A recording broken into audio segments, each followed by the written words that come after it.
Everyone, welcome to SP chemistry classes. आज का जो वीडियो है उसमें मैं प्रीवियस वीडियोस को ही कंटिन्यू कर रही हूँ। प्रीवियस वीडियो में हमने क्या पढ़ लिया था, केमिकल बॉन्डिंग। तो केमिकल बॉन्डिंग से रिलेटेड कौन कौन सा स्टेरिक नंबर हमने उसमें डिटेल में पढ़ा। स्टेरिक नंबर 3 हमने पढ़ा था, 2 पढ़ा था स्टेरिक नंबर, फिर स्टेरिक नंबर 3 हमने पढ़ लिया था, स्टेरिक नंबर 4। ये 3 जो थे वो हमने कंप्लीट कर लिया है ना, सारा चीज़ें, उसकी शेप क्या होती है, उसकी जियोमेट्री क्या होता है, उसमें कितने लोन पेयर्स बॉन्ड पेयर का कॉन्सेप्ट बनता है, वो सारा हमने पढ़ लिया प्रीवियस वीडियोस में। उसी को मैं अभी कंटिन्यू करा रही हूँ। कंटिन्यू हम क्या क्या पढ़ेंगे इस वीडियो में। आज की वीडियो में हमने पढ़ना है steric number 5, steric number 6, steric number 7 and steric number 8।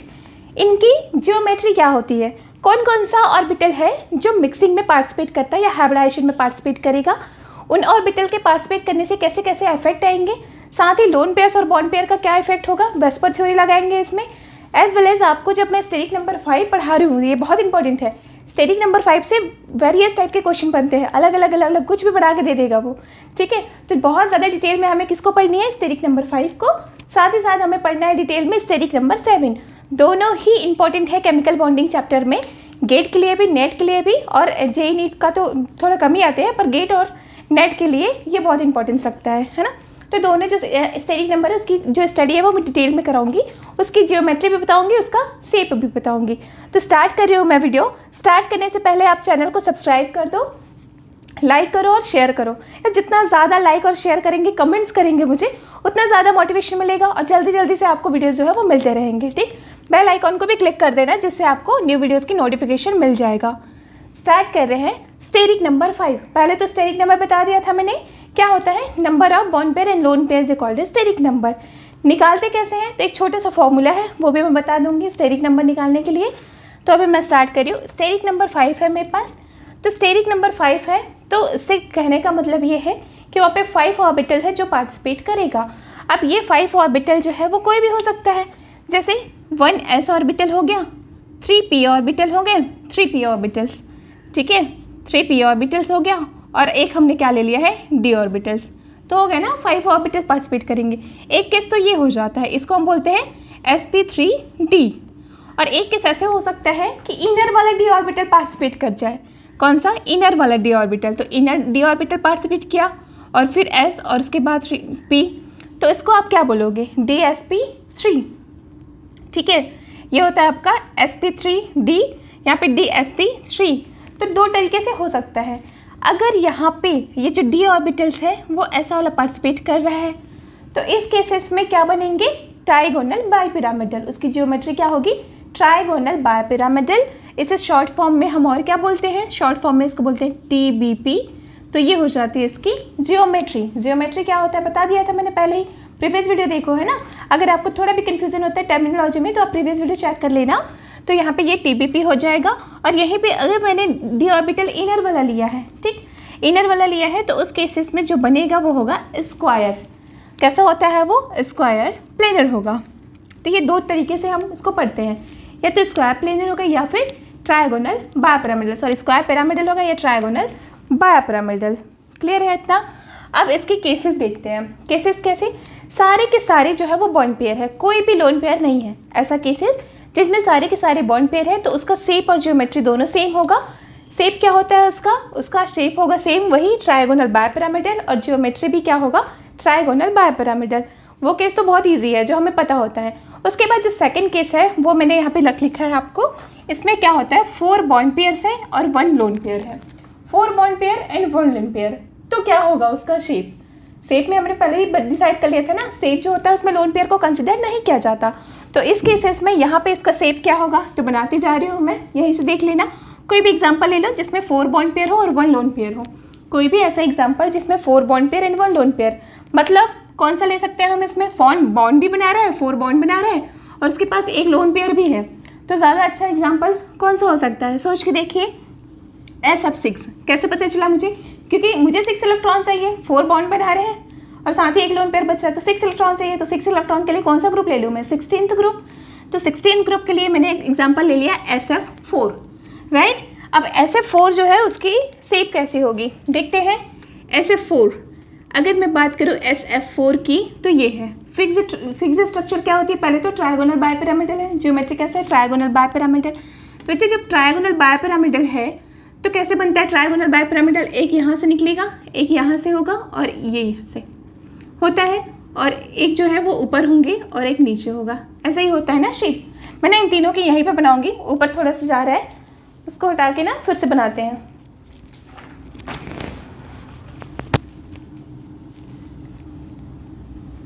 अगर मैं बात करूँ फिक्स्ड टीबीपी की, तो जो फिक्स्ड टीबीपी होती है वो कुछ ऐसा ही होगा। अब क्या कर रहे हैं हम, 4 बॉन्ड पेयर और 1 लोन पेयर वाले केसेस ले रहे हैं। अगर 4 bond pair and 1 lone pair है तो सीधी सी बात है कि ये एस है, एस में यहाँ पे एक एफ आ गया, ये एफ यहाँ पे चला गया दूसरा एफ, और ये हो जाता है आपका एफ, और यहाँ हो जाएंगे आपके लोन पेयर। बन गया। तो कैसा दिख रहा है इसका शेप, शेप में लोन पेयर को कंसिडर नहीं करते, मैंने बताया था, लेकिन लोन पेयर उसके शेप को इफेक्ट करता है, ये भी बताया था। रिपल्सन के थ्रू उसके शेप को डिटरमाइन करने में तो हेल्प करता है ना, बिल्कुल पार्टिसिपेट करेगा। तो अब देखो, अगर मैं शेप की बात करूँ, अभी भी ये कैसा है, ट्रायगोनल बाइपिरामिडल है, जियोमेट्री, अभी भी आप बोलोगे इसकी जियोमेट्री जो है वो तो टीबीपी है, आपको पता है, किसी को भी ले लूँ मैं टीबीपी ही होगा। लेकिन अब इसकी शेप जो है वो चेंज हो जाएगी। अब इसका जो शेप है वो कैसा हो जाएगा, देखो यहाँ से ये थोड़ा रिपल करेगा, ये ऐसे रिपल करेगा, और ये थोड़ा सा बॉन्ड जो है वैसे झुक जाएंगे। इस शेप को बोलते हैं सी सा, इसको बोला जाता है सी शा। तो ये बहुत बार पेपर में आ चुका है कि ऐसे अगर कोई भी दे दिया आपको, कोई भी दे दिया जिसकी हाइब्रिडाइजेशन तो निकल रही है क्या, sp3d, कोई भी मॉलिक्यूल दे दिया जिसकी हाइब्रिडाइजेशन आ रही है sp3d, लेकिन हाइब्रिडाइजेशन sp3d आ रहा है पर उसमें लोन पेयर जो है वो 1 है और 4 जो है वो बॉन्ड पेयर है, तो उसका शेप क्या होगा, तो उसका जो शेप होता है वो होता है सीसा। इससे रिलेटेड मैंने बहुत सारे एग्जाम्पल लिख रखे हैं, ये सारे सीसा शेप वाले ही हैं। ये हो गया आपका ये सारे ना एग्जाम्पल इसी का है, इसका है, ये सारे एग्जाम्पल इसका है, ठीक है। 4 बॉन्ड पेयर इसका बना के देखना, सारे के सारे जो होते हैं मॉलिक्यूल वो सब कैसे होंगे, सीसा स्ट्रक्चर होंगे। उसके बाद दूसरा केस ले लेते हैं, ठीक है, जैसे फर्स्ट केस, सेकंड केस ले रही हूँ मैं, बस एक शेप को ही डिनोट कर रहे हैं यहाँ पे। ये फर्स्ट शेप है, फर्स्ट केस है जिसमें क्या था, 4 बॉन्ड पेयर्स है प्लस 1 लोन पेयर्स है। इतनी आई होप क्लियर हो गया होगा। सेकंड केस है, मैंने सेकंड केस कौन सा ले लिया, अब 3 बॉन्ड पेयर्स, 3 बॉन्ड पेयर हो प्लस 2 लोन पेयर हो, 2 लोन पेयर्स। अब कैसा होगा structure, 3 bond pair and 2 lone pair. कोई भी एग्जांपल लेके समझ सकते हैं हम इसमें से। जैसे मैंने फर्स्ट एक एग्जांपल ले लिया IF3 का, तो 3 बॉन्ड पेयर्स है एंड 2 लोन पेयर्स हैं। कैसे डालेंगे हम उसको, मैंने लिख दिया I। अब मुझे पता है कि ये पहले तो TBP है, आप TBP वाले सारे ना बना लिया करो थोड़ा सा समझने के लिए। अब बोल रहा है इसमें 2 लोन पेयर है, तो 2 लोन पेयर्स को इसी पोजीशन में रखो, और ये जो पोजीशन है कि क्यों लोन पेयर मैं इक्वेटोरियल में ही रख रही हूँ, वो सारा हम डिटेल अभी पढ़ेंगे ड्यू टू बैंड थ्योरी ने बहुत अच्छे से समझाया था, और वो मैं अभी डिटेल में एक्सप्लेन करूँगी आपको। ये मैंने पहले ही बोल दिया था ना, इज़ अ वेरी इंपॉर्टेंट, ये जो है वो बहुत इंपॉर्टेंट है, स्टेरिक नंबर 5, और इसको हम डिटेल में पढ़ेंगे, अभी इतना कंफ्यूज नहीं होना है। बस एक चार्ट फॉर्म करने के लिए जो हमारे ब्रेन में मेमोराइज करने के लिए यूज़ हो, उसके लिए मैं यहाँ पे बना दी हूँ, है ना। अभी हम डिटेल में पढ़ेंगे, ठीक है, उसके लिए टेंशन नहीं लेना है। तो अभी मैंने देखा कि यहाँ पे लोन पेयर्स को मैंने रख दिया, 2 लोन पेयर्स को, तो अब मेरे पास शेप कैसे दिख रहे हैं, अब इसको मिटा दो। लोन पेयर्स का क्योंकि इन्वॉल्वेशन नहीं होता है शेप डिटरमाइन करने में, मतलब वो डिटरमाइन करने में हेल्प करता है पर हम उसको कंसिडर नहीं करते, दैट्स वाई इसको मिटा दो। तो कैसा आ रहा है, टी शेप, कैसा दिख रहा है ये, टी शेप। तो ये कैसा होता है, टी शेप। तो अगर आ गया आपको कि ये कैसा होगा, तो आपने बोलना है क्या, टी शेप होता है ये। इतनी चीज़ें क्लियर हो गई। उसके बाद जो थर्ड आता है वो है क्या, 2 bond pairs plus 3 lone pairs. 2 bond pair and 3 lone pairs का सबसे अच्छा एग्जाम्पल बार बार पढ़ते हैं हम, I3 नेगेटिव। I3 नेगेटिव जो है वो लीनियर है। इसका रीज़न क्या है, इसका रीज़न है कि यहाँ पे एक I है, और आपको पता है I के पास टोटल इलेक्ट्रॉन्स कितने होते हैं, 7 होते हैं। 7 में उसने 2 बॉन्ड पेयर बना रखा है ना, नेगेटिव है तो 8 हो गया। 8 में उसने 2 बॉन्ड पेयर्स बना रखे हैं, ऐसे 2 बॉन्ड पेयर बना दिया मैंने, एक्सेल में बॉन्ड्स को बना दिया, और इसके पास है 3 लोन पेयर्स, ऐसे। अब देखो कैसा दिख रहा है। अगर मैं बात करूँ शेप की, तो शेप में लोन पेयर्स को हम नहीं वो करते इन्वॉल्व, तो ऐसे कंडीशन में इसका शेप कैसा दिख रहा है, लीनियर। तो आपने बोल सकते हो कि इस केसेस में ये कैसा होता है, लीनियर। तो ऐसे चार्ट फॉर्म में आपको सीधे सीधे पता चल गया कि अगर केस ऐसा है तो जो उसका शेप होगा वो होगा कैसा, सीसाव। शेप क्या हो जाएगा, सीसाव शेप। कभी कभी इसको के शेप भी बोल देते हैं, सीसाव शेप, ठीक है। 3 बॉन्ड पेयर्स 2 लोन पेयर्स है, तो उसके जो शेप होंगे वो हो जाएगा टी शेप। 2 बॉन्ड पेयर 3 लेन पेयर है तो शेप होगा लीनियर। तो इतना कॉन्सेप्ट जो है वो क्लियर होता है। यहीं से हमने स्टेरिक नंबर 5 के बारे में थोड़ा सा इन्फॉर्मेशन पता कर लिया। बाकी डिटेल तो हम पढ़ेंगे अभी कि बॉन्ड एंगल्स कैसे होते हैं, कैसे कैसे बॉन्ड बनाते हैं। अगर डिफरेंट एलिमेंट लगा के दे दिया है, उसमें एटम लगा के दे दिया है सराउंडेड एटम, तो कौन सा एटम है जो एक्सियल वाले बॉन्ड्स में जाएंगे, कौन सा है जो इक्वेटोरियल वाले बॉन्ड में जाएगा, कैसे ये बनते हैं एक्चुअली, क्यों ये अलग होते हैं, है ना। बहुत सारे क्वेश्चन बनता है इससे रिलेटेड, वो क्वेश्चन भी कराएंगे हम, पूरा प्रैक्टिस करेंगे उसकी। अब बात करते हैं स्टेरिक नंबर 6 की। स्टेरिक नंबर 6 की बात करें तो हाइब्रिडाइजेशन क्या हो जाएगा, 6 ऑर्बिटल जो है वो पार्टिसिपेट कर रहे हैं, तो 1s का होगा, 3p का होगा और 2d का होगा। तो हाइब्रिडाइजेशन क्या हो जाएगा, sp3d2। sp3d2 हाइब्रिडाइजेशन जैसे ही हुआ तो इसकी फिक्स्ड जियोमेट्री होती है ऑक्टाहाइड्रल। समटाइम इसको ऐसे बस लिख देते हैं ना, ऑक्टाहाइड्रल। इसका जो जियोमेट्री होता है, फिक्स्ड जियोमेट्री जो होती है वो क्या होता है, ऑक्टाहाइड्रल। और ऑक्टाहाइड्रल आपको पता है कैसे बनाया जाता है। ऑक्टाहाइड्रल में फॉर एग्जांपल कोई भी आप ले लीजिए, sf6 ले लिया मैंने, sf6 फिक्स्ड ऑक्टाहाइड्रल जब मैं बोल रही हूँ तो ये कैसे बनाया जाता है, ये s है और यहाँ पे ये f होगा, f ये सारे प्लेन में होंगे, एक आउट ऑफ प्लेन होगा और एक बिलो द प्लेन होगा, f और f। तो इसको आप बोलते हो, इस टाइप की जो स्ट्रक्चर होती है, इस टाइप की जो शेप होता है उसको बोलते हैं ऑक्टाहाइड्रल। ये तो फिक्स्ड वाला हो गया। कब, जब सारे के सारे कैसे हैं, बॉन्ड पेयर हैं। 6 ऑल जो है वो कैसा है, बॉन्ड पेयर है। उस केसेस में उसके शेप और जो जियोमेट्री है वो दोनों कैसा होगा, ऑक्टाहाइड्रल होगा। अब फिर इसमें भी केसेस बनता है, अगर वहाँ पे एक लोन पेयर आ गया तो एक लोन पेयर आ गया तो कैसे बनेगा, 2 लोन्स पेयर आ गए तो कैसे बनेंगे। अगर मैं ये वाला केस लूँ कि जब 5 लोन बॉन्ड पेयर्स हो और 1 लोन पेयर, तो 5 bond pair and 1 lone pairs के केसेस ले लेते हैं। तो उस केसेस में फॉर एग्जांपल कोई भी आप ले लीजिए, एक्सी का ले लेते हैं, एक्सी है, उसमें मैंने बोला कि इसमें ना एक लोन पेयर्स आ गया। ऑब्वियस आपको पता है कि एक्सी जो है उसमें इलेक्ट्रॉन्स कितने होते हैं, टोटल कितने होते हैं बताइए। इसमें जो इलेक्ट्रॉन्स होते हैं वो 8 होता है और मैंने कहा हम नेगेटिव, तो टोटल 9 हो गए और साथ में 5f अटैच हो रहा है इससे।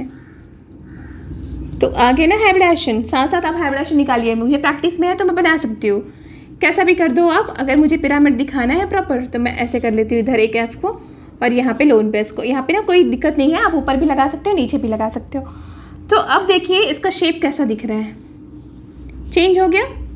जैसे ही एक लोन पेयर आया वहाँ पे इसका शेप जो है वो चेंज हो गया। रीज़न क्या था शेप चेंज होने का, क्योंकि लोन पेयर फिर से इसमें पार्टिसिपेट नहीं करेगा, कंसिडर नहीं करते एक्चुअली लोन पेयर को। बाकी वो हेल्प तो करता ही है स्ट्रक्चर को डिटरमाइन करने में, लेकिन अब ये दिख रहा है as a pyramid, square pyramid. ये ना ऐसे पिरामिड बनाएगा इसके साथ ऐसे करके चारों, मतलब आप इसे ऐसे इमेजिन करो कि 4 जो है वो ऐसे है, 4 जो फ्लोरीन है वो ऐसे प्लेन में है और एक फ्लोरीन ऊपर है, तो वो जो ऊपर वाला फ्लोरीन है वो स्क्वायर के साथ पिरामिड बना रहा है, ठीक। तो इसका जो शेप होता है वो हो जाता है स्क्वायर पिरामिडल। इसका शेप कैसा हो जाएगा, square pyramidal. And the third case ले लेते हैं जिसमें मैंने कहा क्या, चलिए यहीं पे लिख देते हैं, इसका शेप कैसा होगा, स्क्वायर होगा पिरामिडल, स्क्वायर पिरामिडल, ठीक। इसके साथ अगर मैं फिर से केसेस ले लूँ जिसमें अभी भी हाइब्रिडाइजेशन sp3d2 ही है, sp3d2 के साथ साथ उसमें हाइब्रिडाइजेशन सेम ही है, पर 2 लोन पेयर्स हैं एंड 4 बॉन्ड पेयर्स हैं। 2 लोन पेयर और 4 बॉन्ड पेयर है, तो उस केसेस में कैसा होगा, फिर से एक्सी का ही एग्जांपल लेके समझते हैं। ये एक्सी है, 4 उसने बॉन्ड बना रखे हैं, 4 उसने बॉन्ड बना लिया, ठीक है, एंड 2 लोन पेयर्स है। अब लोन पेयर को कंसिडर मत करो, तो उस केसेस में ये दिख कैसा रहा है, बिल्कुल स्क्वायर प्लानर। कैसा दिख रहा है ये, स्क्वायर प्लानर, स्क्वायर प्लानर कैसा दिख रहा है, स्क्वायर प्लानर। तो आप बोल सकते हैं कि इसका जो शेप होता है वो होता है स्क्वायर प्लानर। तो इतनी चीज़ें आपको पता चल गई कि जियोमेट्री सबकी सेम होगी बट उसका शेप जो है वो डिफरेंट होगा।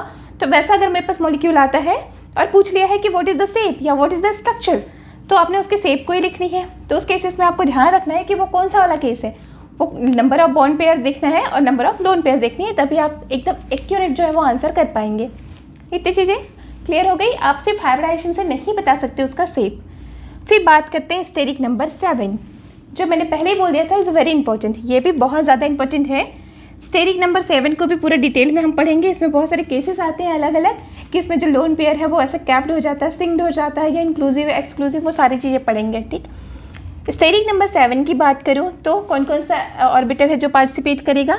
एक s ऑर्बिटल होगा, 3 p ऑर्बिटल्स होंगे और 3 d ऑर्बिटल्स होगा। हो गया ना 7।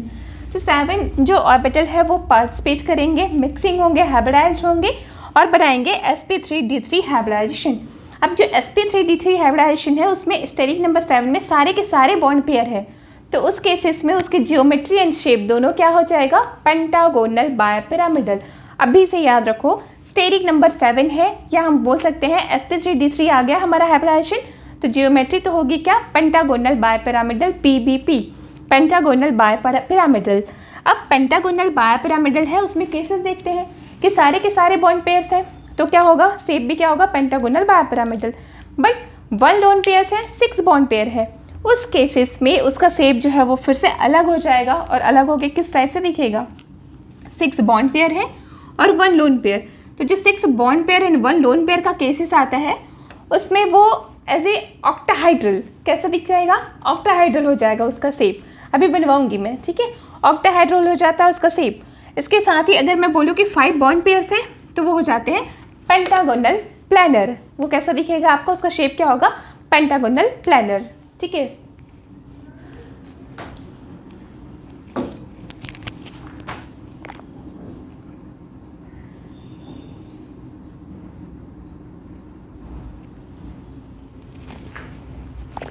बना के देखते हैं केसेस। अगर मैं फिक्स पेंटागन की बात करूं तो सबसे अच्छा एग्जांपल है मेरे पास IF7। IF7 है जिसमें सारे के सारे कैसे हैं? बॉन्ड पेयर्स हैं। अगर सारे के सारे बॉन्ड पेयर हैं तो इसकी जो जियोमेट्री या शेप दोनों क्या होगा? पेंटागोनल बायपिरामिडल होगा। यहाँ पे एक F हो गया, पेंटागन बना दो जल्दी से, ऐसे पेंटागन बन गया। यहाँ पे एक F हो गया, ये F और ये F, ऐसे रहेंगे। 7 तो हो गया पेंटागन बनाने में। एक आउट ऑफ प्लेन रहेगा F और एक जो है वो बिलो द प्लेन होगा, ये F, ठीक है जी। तो आपने ऐसे समझनी है कि पेंटागन बन गया, आपने ऐसे पेंटागन बनाओ, प्लेन में पेंटागन, एक जो F है वो ऊपर है, एक जो F है वो नीचे है, तो वो पेंटागन के साथ में पिरामिड्स बना रहे हैं, इसलिए इसको बोला जाता है पेंटागोनल बायपिरामिडल। 2 पिरामिड्स टाइप का स्ट्रक्चर बनाएगा इसके साथ। तो ये तो हो गया फिक्स्ड वाला, वही रहता है, ये होता है PBP, पेंटागोनल बायपिरामिडल। इतनी चीज़ें मुझे क्लियर हो गया। लेकिन अगर मैं बात करूँ किसकी, ये वाली केसेस जिसमें 6 बॉन्ड पेयर है और 1 लोन पेयर है, तो जैसे ही 6 bond pair and 1 lone pair वाला केस आता है तो किसका एग्जांपल ले सकते हैं हम? XeF6 का ले सकते हैं। क्यों? क्योंकि XeF6 की बात करूँ तो यहाँ पे 8 इलेक्ट्रॉन है टोटल। 8 में 6 से उसने बॉन्ड बना लिया, 8 में 6 से उसने बॉन्ड बना लिया,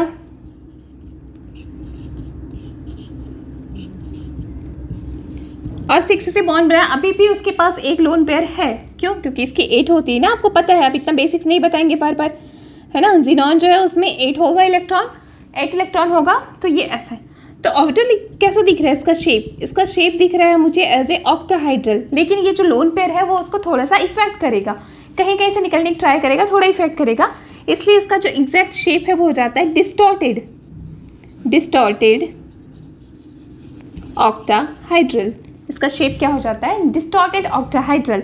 यहीं पे लिख दें, इसका शेप होता है डिस्टॉर्टेड ऑक्टाहाइड्रल। इतना चीज़ें हमें पता चल गया है ना।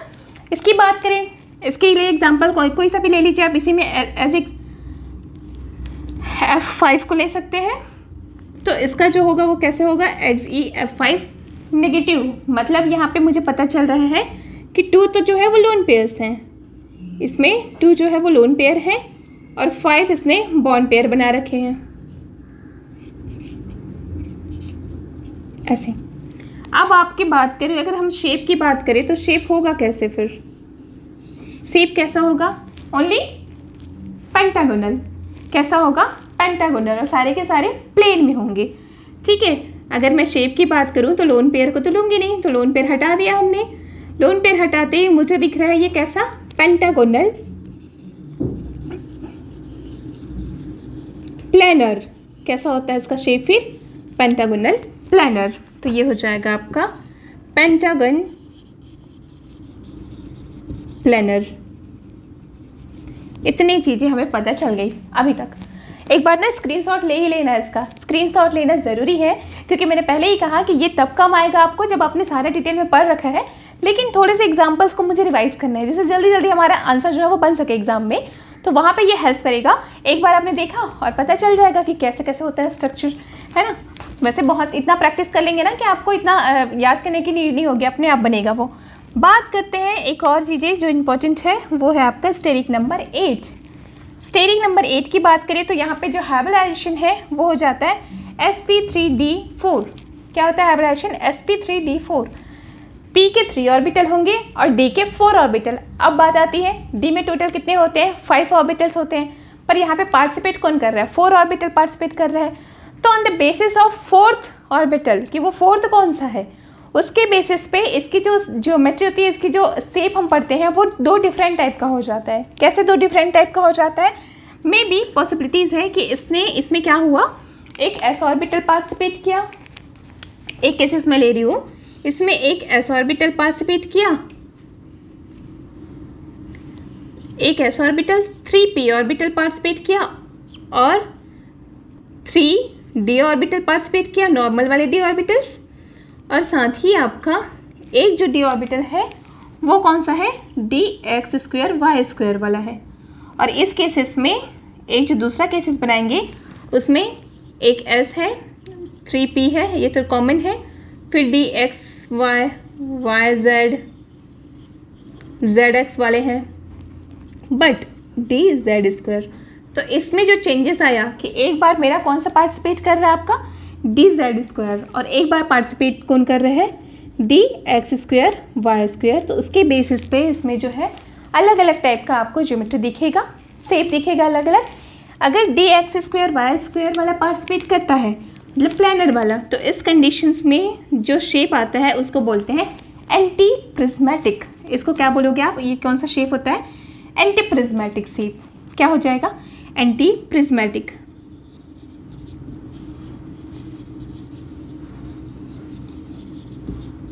और इस केसेस में जो शेप बनता है वो है डोडेकाहाइड्रल।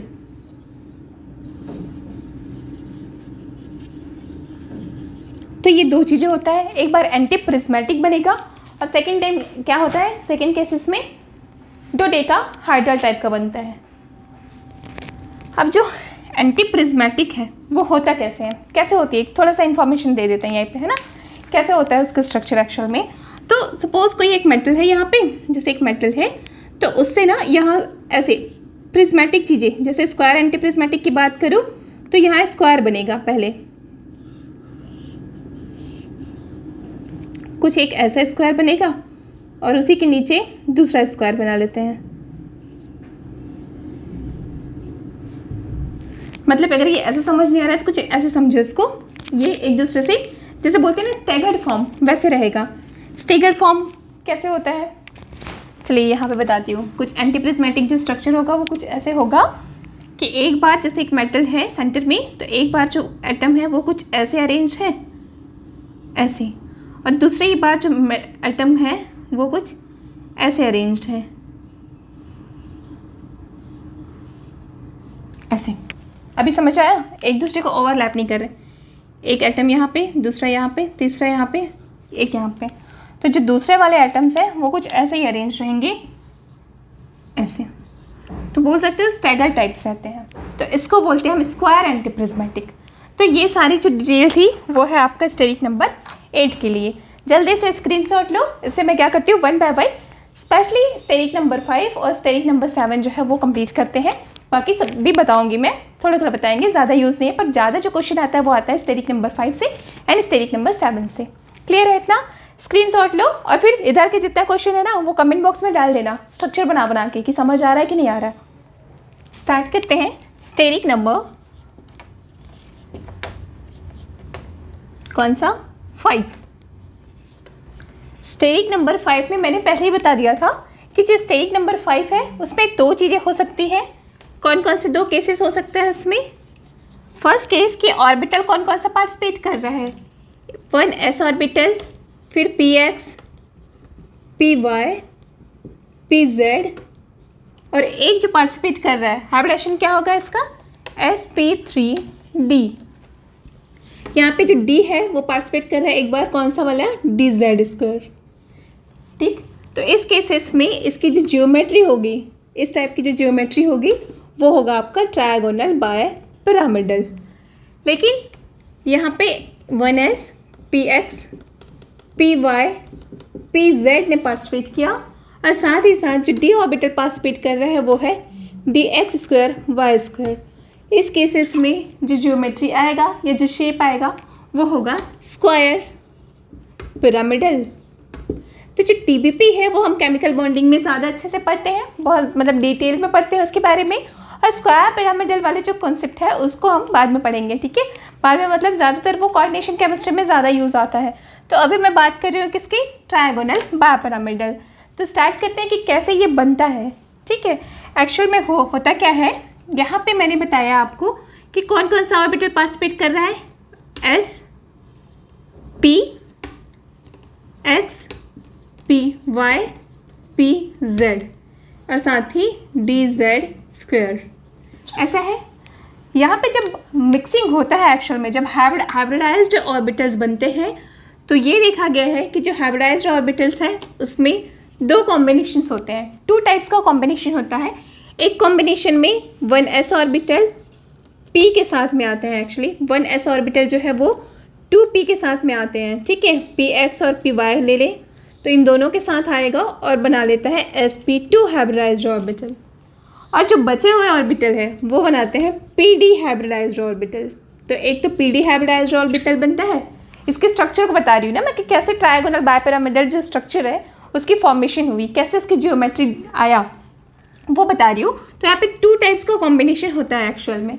कैसे कैसे कॉम्बिनेशन होता है, एक तो sp2 वाला कॉम्बिनेशन होगा, एक sp2 हाइब्रिडाइज्ड ऑर्बिटल आपस में कंबाइन होंगे, और एक होगा pd मिक्स, pd जो है वो आपस में कंबाइन होकर हाइब्रिडाइज्ड होंगे। अब आपको एक चीज़ पता है कि जब भी sp2 हाइब्रिडाइज्ड ऑर्बिटल्स बनता है तो वहाँ पे स्ट्रक्चर कैसे बनती है, ट्राइगोनल प्लेनर बनता है। ये कहाँ पे हमने देखा था, स्टेरिक नंबर 3 में देख लिया था। और जहाँ पे sp या pd बनता है, जहाँ पे pd हाइब्रिडाइज्ड हो रहा है, तो वहाँ पे जो स्ट्रक्चर बनेगी वो कैसी होगी, लीनियर। हो गया ऐसा। अब उसी को बना लो आप, एक बनता है ट्रायगोनल प्लेनर और एक बनता है लीनियर। मतलब अगर मैं कोई एक एटम ले लिया, मैंने सपोज मैंने कोई मेटल एटम ले लिया, तो इस केसेस में तो बन जाएंगे ऐसे ट्रायगोनल प्लेनर। एक एटम यहाँ पे आएगा, दूसरा यहाँ पे आएगा और तीसरा यहाँ पे, और कंबाइन होके ये बना लेंगे प्लेनर स्ट्रक्चर, ट्रायगोनल प्लेनर। ऐसे कौन कौन सा हाइब्रिडाइज्ड ऑर्बिटल है इसमें, इसमें है आपका sp2 वाले। हो गया इतना चीज़ें। और यहाँ पे जो होगा वो कैसा होगा, लीनियर। अगर यहाँ पे कोई मेटल है तो यहाँ से ये नॉन मेटल है, कोई भी आप ले सकते हैं, मेटल लेना सही नहीं होगा, ए लिख देती हूँ मैं इसको, मेटल ही नहीं होते, हम तो अभी सारे टाइप के हाइब्रिडेशंस पढ़ रहे हैं ना। और यहाँ पे एटम कुछ ऐसा होगा, तो आप यहाँ पे देख रहे हो कि ये कैसे बनेंगे, लीनियर। और ये दोनों जब आपस में कंबाइन होंगे, मिक्सिंग नहीं होगी, मतलब मैं ये नहीं बोल रही हूँ, यहाँ पे एक्चुअल में ना 2 टाइप के बॉन्ड का फॉर्मेशन होता है, अलग अलग टाइप का। एक जो होती है हाइब्रिडाइज्ड ऑर्बिटल्स बनते हैं, मिक्स होते हैं, वो हाइब्रिडाइज्ड ऑर्बिटल है आपका sp2, और एक हाइब्रिडाइज्ड ऑर्बिटल है आपका pd।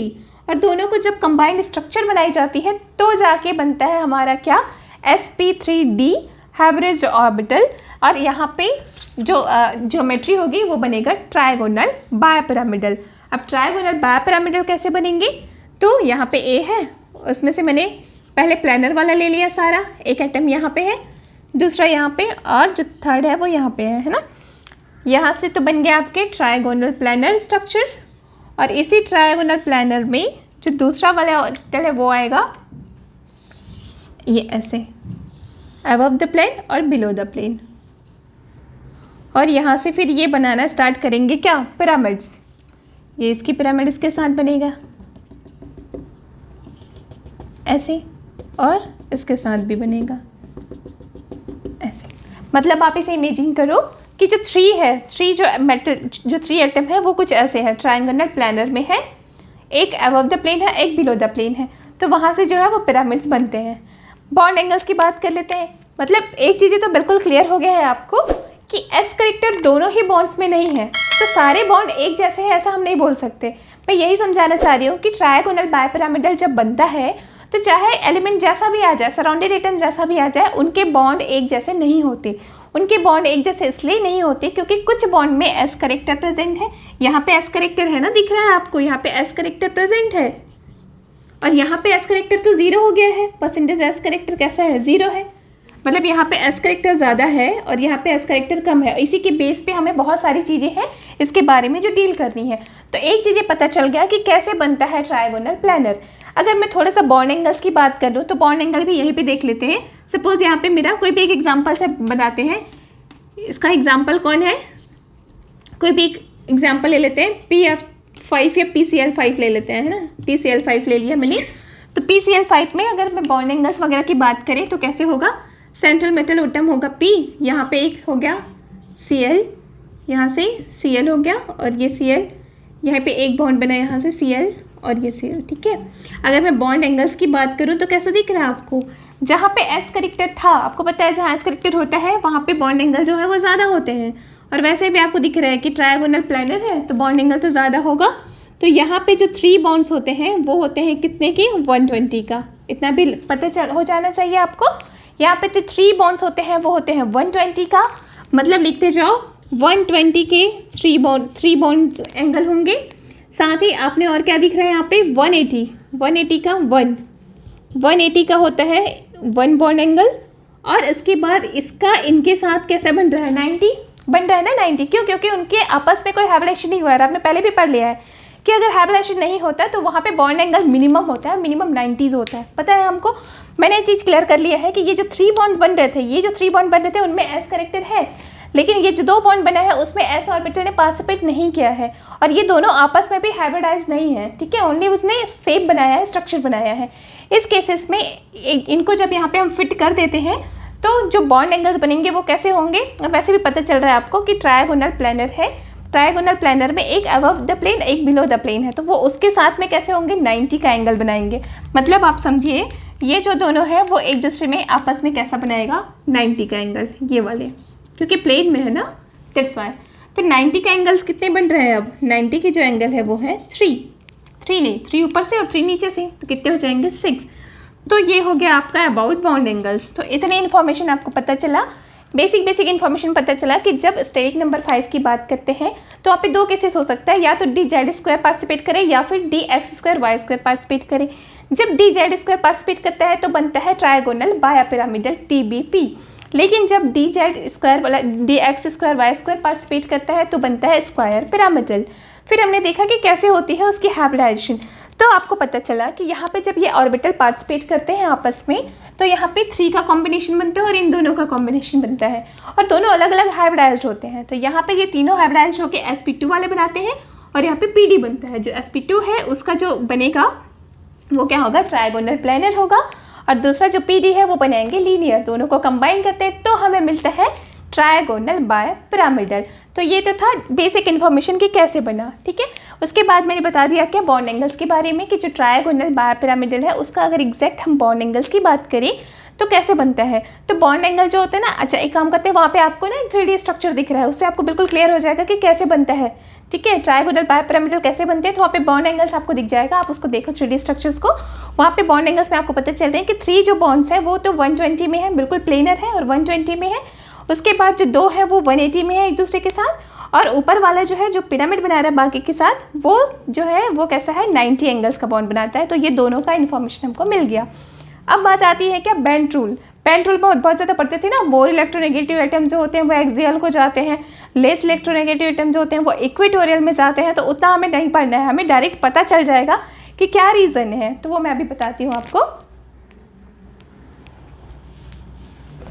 एक्चुअली बेंट रूल पहले हम पढ़ लेते थे, मतलब जब हम एमएससी के टाइम पे फर्स्ट टाइम, हम बेसिक एमएससी टाइम पे जब फर्स्ट टाइम पढ़ते थे ये सारा TBP स्ट्रक्चर्स को, तो बेंट रूल याद करते थे कि जो मोर इलेक्ट्रोनेगेटिव एटम है उसको हमको लेके जाना है एक वहाँ एक्सियल पोजीशन में, पर उसका रीज़न नहीं पता चलता था कि क्यों लेके जाना है ना। तो वो मैं अभी बता रही हूँ आपको। साइट सिलेक्शन, अब आपको हेडिंग डाल लो, साइट सिलेक्शन कैसे होता है। मैंने आपको बताया कि जो ट्राइगोनल बायपिरामिडल है उसमें 2 टाइप्स के बॉन्ड है तो 2 टाइप्स का बॉन्ड। कौन कौन सा बॉन्ड था, यहाँ पे बना लेते हैं एक।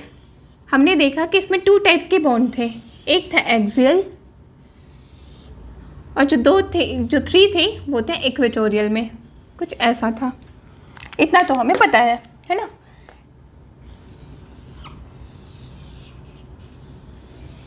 ये था हमारा। अब देखो होता क्या है, अब आपने पता चल गया था कि ये जो बॉन्ड थे, ये 3 बॉन्ड, इन 3 बॉन्ड जो है वो कैसे बने थे, थ्रू sp2 हाइब्रिडाइज्ड। मतलब मुझे एक चीज़ समझ आ गया कि इन 3 बॉन्ड में परसेंटेज जो s करेक्टर था वो ज़्यादा है परसेंटेज s करेक्टर ज़्यादा। लेकिन ये जो बॉन्ड्स बने थे वो किन से बने थे, ये बना था आपका pd से, pd ऑर्बिटल्स के हाइब्रिडाइजेशन से बना था। मतलब फिर से क्लियर हुआ कि यहाँ पे जो परसेंटेज s करेक्टर है वो है क्या, कम। ठीक, अब क्या होता है, ये जो होते हैं वो इलोंगेटेड होते हैं, मतलब इनसे लेंथ में बड़े होते हैं, और इन्हीं को बोल दिया गया था एक्सियल बॉन्ड। और ये जो 3 बॉन्ड्स थे उनको बोल दिया गया था क्या, इक्वेटोरियल बॉन्ड। ठीक, अब जो बेंड थे उन्होंने यही समझा दिया था कि मोर इलेक्ट्रोनेगेटिव एटम जो है वो हमेशा एक्सियल पोजीशन में जाते हैं, एंड जो लेस इलेक्ट्रोनेगेटिव एटम्स हैं वो जाते हैं इक्वेटोरियल पोजीशन में। लेकिन इससे हमारे अभी नेट और जेई का क्वेश्चन नहीं बनता, नेट का हो गया CCR नेट गेट, उनके क्वेश्चन नहीं बनते। तो इसके लिए हम साइड सिलेक्शन रूल जो हमने पढ़ा है वो मैं आपको बता देती हूँ, उससे आपको ज़्यादा क्लियर हो जाएगा। तो यहाँ पे क्या करना है आपको, सीधे से ऐसे ग्रुप जो एस करेक्टर्स को लव करता है, या बोल सकते हैं कि ऐसा ग्रुप जिनको चाहिए एस करेक्टर वाले, वो ग्रुप कहाँ पे जाएंगे, वो ग्रुप जाएंगे आपके इन इक्वेटोरियल पोजीशन पे। और वैसे ग्रुप जो एस करेक्टर कम हो तो ज़्यादा अच्छे से रह पाते हैं, वो सारे ग्रुप चले जाते हैं कहाँ पे, एक्सियल पोजीशन पे। इतना समझ आ गया। मतलब ये कि इसको आप कैटेगराइज करो और देखो एक ऐसा बॉन्ड जहाँ पे एस करेक्टर ज़्यादा है। यहाँ पे मैंने बोला कि परसेंटेज एस करेक्टर जो है वो ज़्यादा हो, तो इसको क्या बोलेंगे, लविंग ग्रुप लिख सकते हैं। और एक है आपका percentage s character hating group. आप अपने नाम दे दो ऐसे, बस ना, एक नाम है, कोई ऐसा बुक में नहीं लिखा है, नॉर्मल नाम है। ठीक है, तो मैं आपको बता दूं कि कौन कौन सा ग्रुप है जो एस में पोजीशन में जाना पसंद करते हैं। यहीं से लिस्टिंग कर लो, फिर हमेशा से उसको अप्लाई कर लेंगे। लोन पेयर्स क्या करते हैं, लोन पेयर्स। और वैसे भी आपको पता है कि जहाँ एस करेक्टर है वो बॉन्ड थोड़े शॉर्ट है, एस करेक्टर वाले बॉन्ड थोड़े शॉर्ट है। तो ऑब्वियस जो मल्टीपल बॉन्ड्स होते हैं वो कैसे होते हैं, शॉर्टर होते हैं ना। तो जितने भी मल्टीपल बॉन्ड्स हैं, कौन कौन सा, डबल बॉन्ड हो गया, ट्रिपल बॉन्ड हो गया, ये सारे, मतलब आप बोल सकते हो जितने भी बाइवेलेंट एंड ट्राइवेलेंट एटम है और लोन पेयर्स हैं। सीधे से यहीं से लिख लो आप कि जितने भी कौन कौन सा आपका लोन पेयर्स है, साथ ही साथ बाइवेलेंट एंड साथ ही साथ कौन कौन सा आपका डाइवेलेंट एंड पॉलीवेलेंट, या मल्टीवेलेंट बोल सकते हैं, ट्राइवेलेंट। ये जो एटम्स हैं वो जाते कहाँ पे है, इक्वेटोरियल बॉन्ड्स में, या बोल सकते हैं उस जगह पे जाएंगे जहाँ परसेंटेज एस करेक्टर ज़्यादा है। अभी समझ आ गया, सीधे से लिखते जाएंगे, ऐसे समझ आ जाएगा। अब जो मोनोवेलेंट एटम है, मोनोवेलेंट एटम कैसे, monovalent atom plus high electronegative. ऐसे मोनोवेलेंट एटम जिनमें हाई इलेक्ट्रोनेगेटिविटी है वो सारे के सारे प्रेफर करते हैं जहाँ पे परसेंटेज एस करेक्टर कम है। ठीक है, एग्जाम्पल जैसे फ्लोरीन मोर इलेक्ट्रोनेगेटिव है, साथ ही मोनोवेलेंट एटम है। ऑब्वियस, तो ये जहाँ कहाँ पे ज़्यादातर प्रेफर करेगा, कहाँ जाना पसंद करेगा, तो हम बोलेंगे कि ये एक्सियल पोजीशन में जाना पसंद करेगा। अगर कोई दूसरा ग्रुप है तो क्लोरीन भी हो जाएगा। साथ ही आप और कौन कौन से ग्रुप बोल सकते हो, एन, एक और ग्रुप है आपका NF2 ले लिया, CF3 ले लिया, ये सब मोनोवेलेंट होंगे ना, ऑब्वियस होंगे मोनोवेलेंट। 3 तो बॉन्ड बना रखा है तो एक ही तो हुआ, इसलिए मोनोवेलेंट बोलेंगे। NF2 को भी आप बोलोगे मोनोवेलेंट। तो ये सारे मोनोवेलेंट एटम जिनमें जो मोर इलेक्ट्रोनेगेटिव होते हैं वो ज़्यादातर किस पोजीशन में जाना पसंद करते हैं? एक्सियल पोजीशन को प्रेफर करेगा, या आप और बोल सकते हो जहाँ पे परसेंटेज एस करेक्टर कम है उसको प्रेफर करेगा। तो बस 2 लाइन में आपको याद रखना है कि यहाँ पे एक्चुअली में 2 टाइप्स के बॉन्ड्स होते हैं। एक बॉन्ड में परसेंटेज एस करेक्टर ज़्यादा होता है और दूसरा जो बॉन्ड होता है उसमें परसेंटेज एस करेक्टर जो है वो कम होता है। तो जो परसेंटेज एस करेक्टर कम है वो बॉन्ड जो है इलॉन्गेटेड होते हैं, इसको एक्सियली इलॉन्गेशन भी बोल सकते हैं, या जेड आउट टाइप का केस है ये भी बोल सकते हैं। कोऑर्डिनेशन में जो हमने पढ़ा था ना जेड आउट टाइप का केस, वैसा भी होता है। या ये एक्सियली जो है वो इलॉन्गेटेड होते हैं, एक्सियल बॉन्ड इनके लंबे होते हैं। यहाँ से भी क्वेश्चन बना है, एक टाइप के आपको एलिमेंट दे दिया, बोला कि सारे के सारे बॉन्ड लेंथ बताओ एक जैसा है क्या। तो आपने बताना है कि अगर सेम एलिमेंट पे आ गया ना तो भी सारे बॉन्ड जो लेंथ है वो एक जैसे नहीं होगा, वो सारे बॉन्ड लेंथ अलग अलग ही होगा। मैं भी समझाऊंगी उसको। पहले तो इतनी चीज़ हमें पता चल गई कि साइड सिलेक्शन कैसे करनी है। साइड सिलेक्शन में मैंने क्या देखा कि मेरे पास अगर लोन पेयर्स आ रहा है तो वो इक्विटोरियल में जाएगा, मल्टीपल बॉन्ड्स आ रहे हैं तो भी वो इक्विटोरियल में ही जाएगा। साथ ही अगर मोनोवेलेंट है और मोर इलेक्ट्रोनेगेटिव है तो वो जाएगा आपका एक्सियल पोजीशन में। तो ये 2 चीज़ें जो है वो क्लियर हो गई। कुछ क्वेश्चन करके देखते हैं तो और कॉन्सेप्ट जो है वो क्लियर होगा। मैंने ना प्रैक्टिस के लिए बहुत सारे यहाँ पे क्वेश्चन लिख रखे हैं, 10 क्वेश्चन लिख रखा है, वो सारा प्रैक्टिस करना है और जो नहीं बनेगा वो मुझे कमेंट बॉक्स में पूछ लेना, ठीक है। कुछ मैं यहाँ पे करा देती हूँ, जो थोड़े टफ टाइप दिख रहे हैं ना वही करा देती हूँ, है ना। नहीं तो हमेशा ब्रेन में रहता है कि जो ईजी वाले हैं वो टीचर करा देते हैं और बाकी जो टफ वाले होते हैं वो स्टूडेंट्स को पढ़ा देते हैं। हमें लगता था ना छोटे थे तब, वैसा वाला केस नहीं है। यहाँ पे जो टफ लग रहा है वही मैं बता देती हूँ आपको।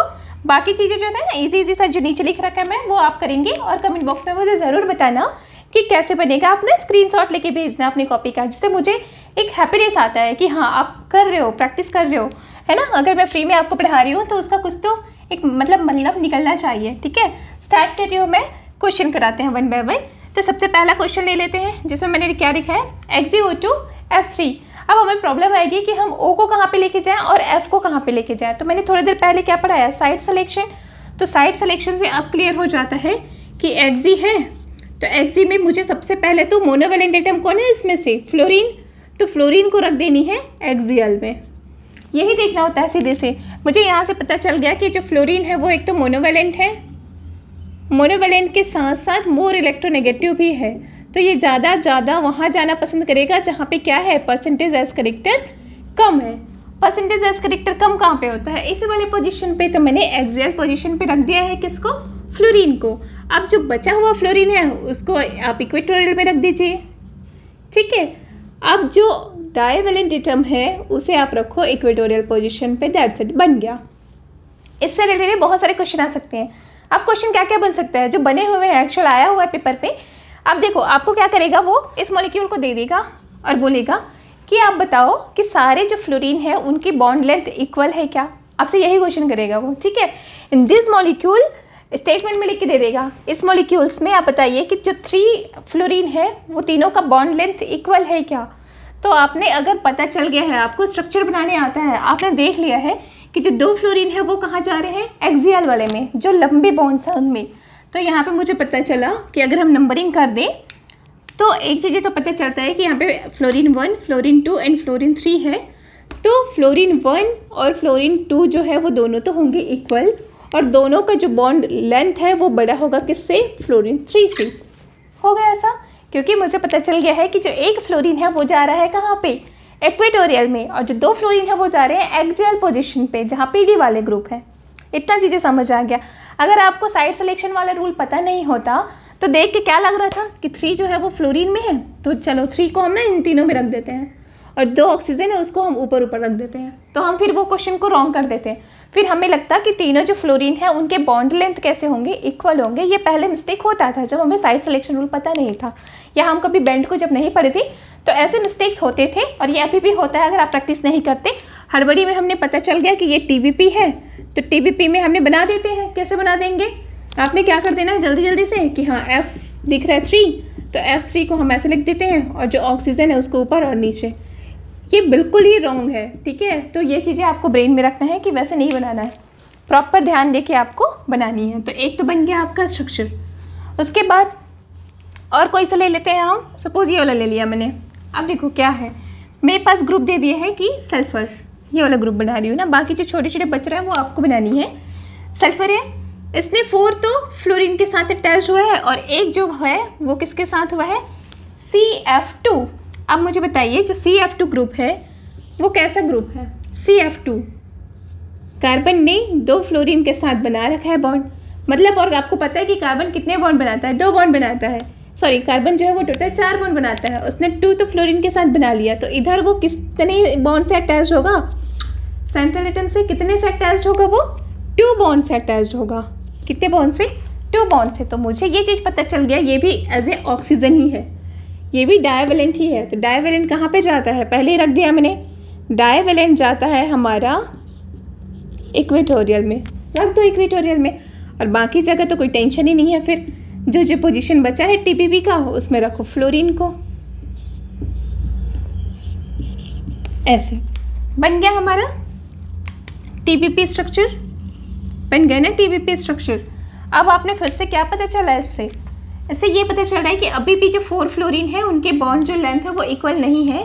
अभी भी जो फ्लोरीन है 1, 2, 3 एंड 4 दे दूँ मैं, तो यहाँ पे F1 इक्वल है किसके, F4 के, और ये ग्रेटर देन है किसके, F2 एंड F3 के, है ना। तो ये सारी चीज़ें हमको पता चलते जाती है ऐसे बनाने से। तो ये चीज़ें हमें ब्रेन में हमेशा से रखना है कि जो मल्टीपल बॉन्डेड वाले जो एटम आएंगे, जो भी मल्टीपल बॉन्ड वाले आएंगे, या डाइवेलेंट आएगा, ट्राइवेलेंट आएगा, मल्टीपल बॉन्ड वाले आएगा, वो हमेशा इक्वेटोरियल पोजीशन में जाएगा। और जो फ्लोरीन है क्योंकि वो हाई इलेक्ट्रोनेगेटिव है और साथ ही साथ कैसा है, मोनोवेलेंट है, तो वो एक्सियल पोजीशन में जाता है। तो पहले तो उसको एक्सियल में ही भेज देनी है। अब एक ये वाला, ये तो पक्के से आप बोलोगे कि नहीं ये आप ही बताओ मैम, है ना, क्योंकि देखने से ऐसा लग रहा है बहुत कॉम्प्लिकेटेड है, कैसे बनेगा। 1 बाय 1 करते हैं इसको भी। अब मुझे दिख रहा है क्या, एक एक्सी एटम है, ठीक है, बना लिया हमने, यही हमारा सेंट्रल मेटल एटम में पता चल गया हमको, एक्सी बना लिया। अब बोल रहे 2 ऑक्सीजन है इसके पास, 2 ऑक्सीजन है, तो पहले ही पता है आपको यार, सीधे से पता है कि जो ऑक्सीजन होता है वो तो होता है डाइवेलेंट, तो उसको तो मैं इक्वेटोरियल पोजीशन में ही रख देती हूँ, डाइवेलेंट है, इक्वेटोरियल पोजीशन पर रख दिया। अब ये डाइवेलेंट था इक्वेटोरियल पोजीशन पे, अब देखो ये फिर से आ गया, अभी तो बताया था आपको कि ये भी डाइवेलेंट नेचर का है, तो उसको भी आपने इक्वेटोरियल पोजीशन पे रख देनी है ऐसे। अब देखते हैं आगे, ये देखो ये क्या है, मोनोवेलेंट है ना, मोनोवेलेंट। कैसे पता चला मुझे ये मोनोवेलेंट है, इसने बना रखा है क्या, नाइट्रोजन, और नाइट्रोजन के साथ 2 ग्रुप को अटैच किया है ऐसे, 2 है ना, ये नाइट्रोजन के साथ इसने क्या किया है, 2 ग्रुप्स को अटैच किया है। अभी 2 ग्रुप को कैसे अटैच किया है इन्होंने, ये SO2F इधर रखा है और SO2F ऐसे रखा है। तो ऑब्वियस नाइट्रोजन ने अगर 2 बॉन्ड बना रखे हैं तो नाइट्रोजन की कितनी होती है वैलेंसी, कितने बॉन्ड बनाने की कैपेसिटी है, 3 बॉन्ड बनाने की। तो यहाँ जब अटैच होगा तो एक ही बॉन्ड से अटैच होगा ना, और ये मोनो इलेक्ट्रोनेगेटिव ही है, तो मैं इसे बोल सकती हूँ क्या कि ये कैसा है, मोनोवेलेंट है, मोनोवेलेंट, ये मोनोवेलेंट है, साथ ही साथ इसकी इलेक्ट्रोनेगेटिविटी भी ज़्यादा है। तो ये कहाँ जाएगा, एक्सियल पोजीशन में, कहाँ जाएगा, एक्सियल पोजीशन में। बना दो, इधर से नाइट्रोजन, यहाँ से इसके जो ग्रुप लगे हैं उसको हमने लगा दिया, और साथ ही एक जो ग्रुप दे रखा है वो है फ्लोरीन। तो अब पता चल गया आपको, ये तीनों जाएंगे इक्वेटोरियल में और वो दोनों जाएगा एक्सियल में। ऐसे करके आपको बनानी है, साइड सिलेक्शन में पता चल गया। आई होप आपको TPP के सारे एग्जाम्पल्स पता चल गए हैं। कुछ बचे हैं ना, कुछ लोन पेयर वाले केसेस ले लेते हैं कि क्या होता है। ये हमारा I3 वाला लोन पेयर वाला केसेस है, कैसे देखो, I3 नेगेटिव है। सबसे पहले तो हाइब्रिडाइजेशन थोड़ा रिवाइज हो जाएगा, निकाल दो फटा से। हाइब्रिडाइजेशन कैसे पता चल रहा है आपको, आयोडीन के पास वैलेंस शेल में होते हैं 7 इलेक्ट्रॉन, और यहाँ पे एक और आ गया तो 8 इलेक्ट्रॉन, 8 + 3 / 2 तो निकल गया 5 sp3d। होगा क्या, ट्राइगोनल बायपिरामिडल। पर केस कौन सा है, जो अभी पढ़ाया ना मैंने आपको 1 by 1, इसमें से केस ऐसा वाला है, इसमें 3 जो है वो बॉन्ड पेयर्स है, सॉरी 2 ओनली, 2 जो है वो बॉन्ड पेयर्स है, प्लस 3 जो है वो कैसा है, लोन पेयर्स है। तो कैसे बनेगा, 3 लोन पेयर्स है, 2 बॉन्ड पेयर्स है। पहले भी मुझे पता चल गया, मैंने लिखवा लिखा था कि जो बॉन्ड पेयर्स होते हैं वो जाते हैं इक्वेटोरियल में, जहाँ परसेंटेज एस करेक्टर ज़्यादा है, ज़्यादा बॉन्ड एंगल में डिस्टेंस भी तो है ना, उनको फैलने के लिए जगह भी तो मिलेगा। और जो दूसरे आई है वो कुछ ऐसे, तो इसका जो शेप हो जाता है वो हो जाता है आपका लीनियर। क्लियर है इतना। तो ये तो था सारा डिटेल्स अबाउट TBP, टीबीपी में हमने बहुत सारा देख लिया, लोन पेयर वाले भी देख लिए और साथ ही आपके मल्टीपल बॉन्ड्स वाले भी देख लिए कि कैसे वो स्ट्रक्चर में बनेगा। और उसी के बेसिस पे कुछ कुछ स्टेटमेंट वाले क्वेश्चन आते हैं कि बताइए बॉन्ड लेंथ जो है वो कैसे होगा, वो सब भी आपको पता चल गया। इतना चीज़ें क्लियर है। कभी कभी ऐसा भी पूछ सकता है कि बॉन्ड एंगल को बताओ, कि क्या सारे फ्लोरीन के बीच के बॉन्ड एंगल को बताओ, तो आप बता सकते हो ना कि 2 फ्लोरीन के बीच तो 180 का बन रहा है, बट इन 2 फ्लोरीन के बीच का बॉन्ड एंगल 190 का बन रहा है। तो वो सारी चीज़ें जो है वो आप डील कर सकते हैं अगर आपको एग्जैक्ट चीज़ें पता है। टीबीपी कंप्लीट हुआ। अब हम स्टार्ट करते हैं। स्टेरिक नंबर 5 हो गया कंप्लीट। स्टेरिक नंबर 6, अगर बात करें स्टेरिक नंबर 6 की, तो क्या क्या चीज़ें पता चल रहा है हमें। स्टेरिक नंबर 6 में एक चीज़ पता चल रही है कि हाइब्रिडेशन क्या होगा, sp3d2 होगा ऐसा। और इसकी जियोमेट्री क्या होती है, ऑक्टाहाइड्रल होता है। जियोमेट्री ऑक्टाहाइड्रल होती है, sp3 हाइब्रिडाइज्ड होता है। कौन कौन सा ऑर्बिटल है जो पार्टिसिपेट करता है हाइब्रिडाइजेशंस में, तो वो ऑर्बिटल हैं आपके 1s ऑर्बिटल, फिर px orbital, py, pz orbital, फिर जो d है, जो d2 है, वो कौन कौन सा है, dx² y² प्लस dz²। तो ये था ऑर्बिटल्स जो पार्टिसिपेट कर रहे हैं हाइब्रिडाइजेशंस में। इतनी चीज़ें क्लियर हो गई। अब ना इसके स्ट्रक्चर की बात करते हैं, एक्चुअल में इसकी जियोमेट्री बनती कैसे है। इसकी जियोमेट्री की बात करूँ तो सबसे पहले तो मैं ये बोल सकती हूँ कि इसकी जो जियोमेट्री है वो कुछ ऐसा होगा।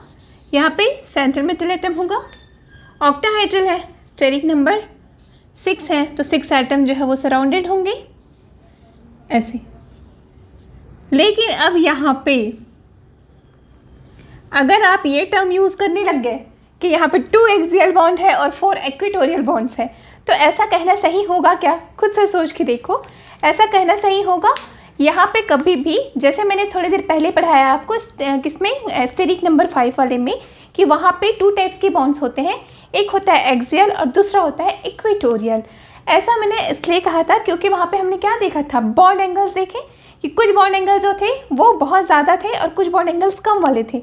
तो बॉन्ड एंगल के बेस पे मुझे ये भी पता चल गया था कि कुछ बॉन्ड में एस करेक्टर ज़्यादा था, परसेंटेज एस करेक्टर, और परसेंटेज एस करेक्टर जो थे वो कम थे। इसके केसेस में अगर बॉन्ड एंगल्स की बात करें तो यहाँ पे मॉलिक्यूल कुछ ऐसे अरेंज होते हैं कि यहाँ सेंट्रल मेटल एटम है, उससे जुड़ा हुआ एक एटम, फिर दूसरा, तीसरा, चौथा, पाँचवा और छठवां। अब इसको आप कैसे भी घुमा घुमा के देखो, इसमें कोई भी ना आपको डिफरेंस नहीं पता चलेगा। एक मिनट मैं आपको ना मार्कर से समझा के दिखाती हूँ थोड़ा सा। यहाँ पे जो एटम्स है वो कुछ ऐसा अटैच्ड होगा कि ये ऐसे 4 है, 5th and 6th, ये ऐसा, ये 4 प्लेन में हो गया, ये 4 प्लेन में हो गए, और एक नीचे और एक ऊपर, ठीक है, 4 में और नीचे ऊपर। आप इसे ऐसे रखो, चाहे आप इसे ऐसे रखो या आप इसे ऐसे रखो, बिल्कुल सेम दिख रहे हैं ना सारे साइड से। मतलब इससे एक चीज़ क्लियर होता है कि इनमें कोई डिफरेंस ही नहीं है, सारा एक जैसा दिख रहा है। मतलब मैं यहाँ पे इसे स्क्वायर बाय पिरामिडल नहीं बोल सकती, जैसे मैंने उसमें क्या कहा था, ट्रायगोनल बाय पिरामिडल कहा था, पर इसे स्क्वायर बाय पिरामिडल नहीं बोल सकती। इसका रीज़न ये है कि यहाँ स्क्वायर बाय पिरामिडल कैसे बोलूँ, क्योंकि इसमें तो बॉन्ड में डिफरेंस ही नहीं है, इसमें सारे एटम बिल्कुल एक जैसे हैं, इक्वल बॉन्ड एंगल्स हैं। मतलब मैं आपको ये समझाना चाह रही हूँ कि यहाँ पे जो बॉन्ड एंगल्स होते हैं वो बिल्कुल एक जैसे होते हैं, सारे एटम एक दूसरे से 90 एंगल्स पे ही प्रेजेंट होते हैं। ओनली वन बॉन्ड एंगल इनमें प्रेजेंट होता है।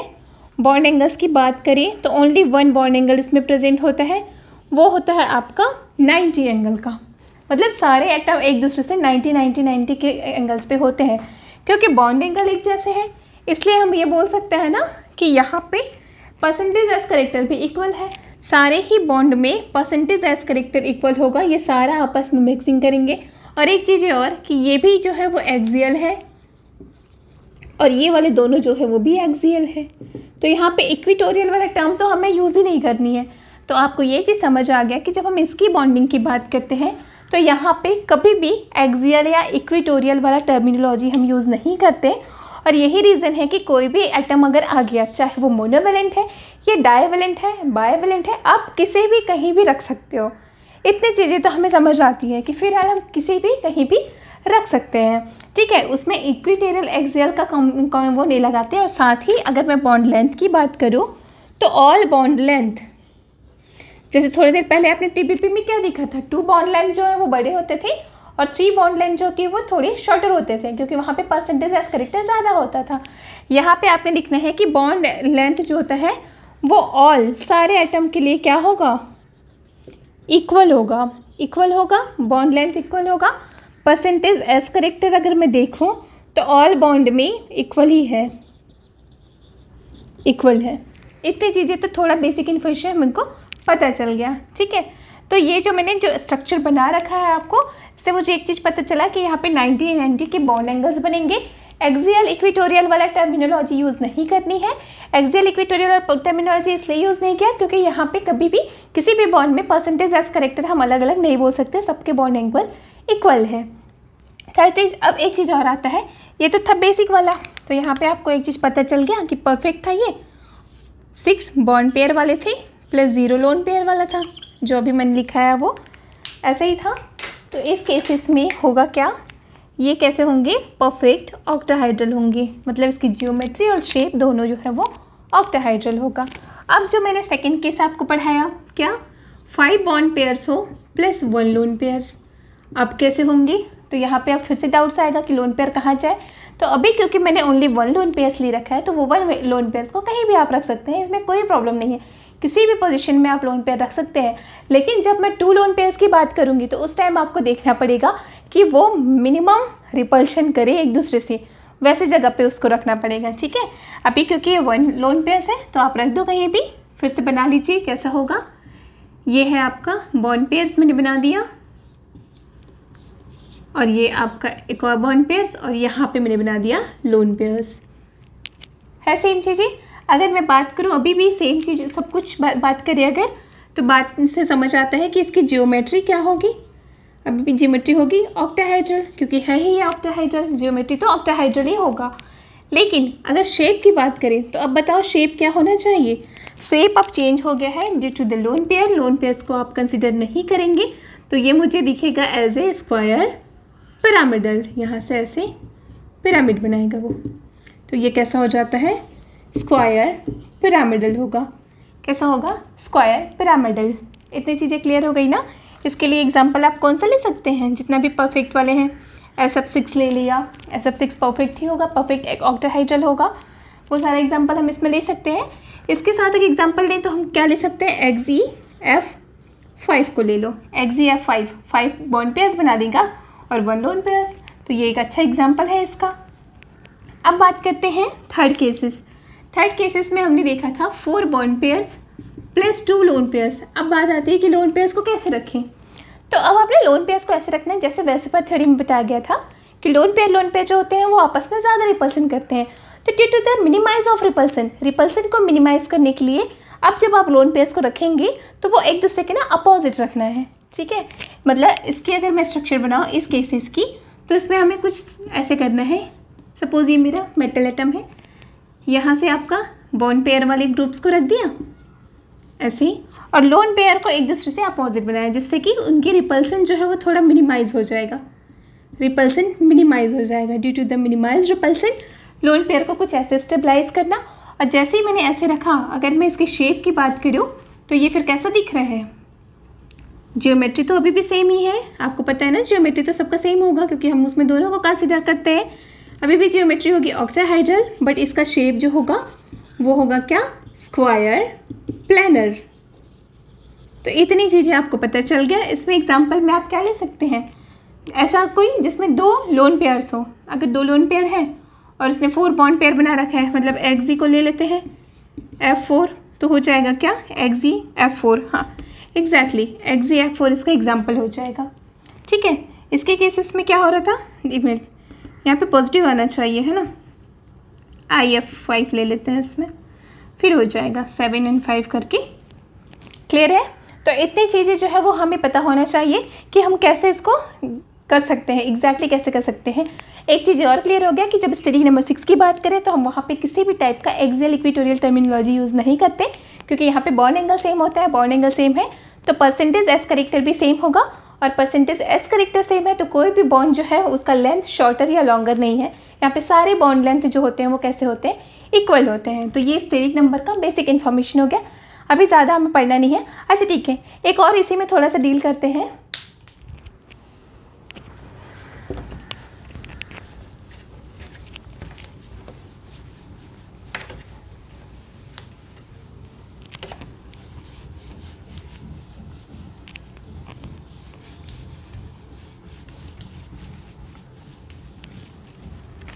इसी का एक छोटा सा क्वेश्चन और है। अगर मैं आपको ऐसा क्वेश्चन लिख के दे देती हूँ, एक्सी है और एक्सी में O6 ले लिया मैंने, XeO6 4 नेगेटिव, तो वो कैसे होगा? तो आप सबसे पहली बात तो ये कि ऐसा गलती बिल्कुल नहीं करोगे कि 4 नेगेटिव को आपने इसके साथ ले लिया, इससे तो हाइब्रिडाइजेशन ही ख़राब हो जाएगा, पूरा हो जाएगा ना हाइब्रिडाइजेशन ख़राब। कैसे? अगर आपने कुछ ऐसा कर दिया कि हमेशा से हमें पता है कि वैलेंस वाले इलेक्ट्रॉन को लेते हैं, फिर मोनोवैलेंट एटम है तो नहीं लेते, और फिर इसको प्लस करके हाइब्रिडाइजेशन निकालते हैं। हाँ, वैसा करके ही हाइब्रिडाइजेशन निकालना है, हाइब्रिडाइजेशन एग्जैक्ट आएगा भी। कैसे? देखो, इसका है मेरे पास 8 और यहाँ पे ये तो डाइवैलेंट एटम है, तो डाइवैलेंट एटम का लूँगी नहीं, यहाँ पे नेगेटिव चार्ज को लेंगे। 4 कितना हो गया? 12 डिवाइड बाय 2 कितना हो जाएगा? 6। तो यहाँ से मुझे पता चल गया कि ये किसका एग्जाम्पल है? sp3d2 का। और अगर मैं आपको बोलूँ कि यहाँ पे negative charge central metal atom में आएगा या सराउंडेड एटम में आएगा, तो आप क्या बोलोगे? क्या आंसर रहेगा आपका?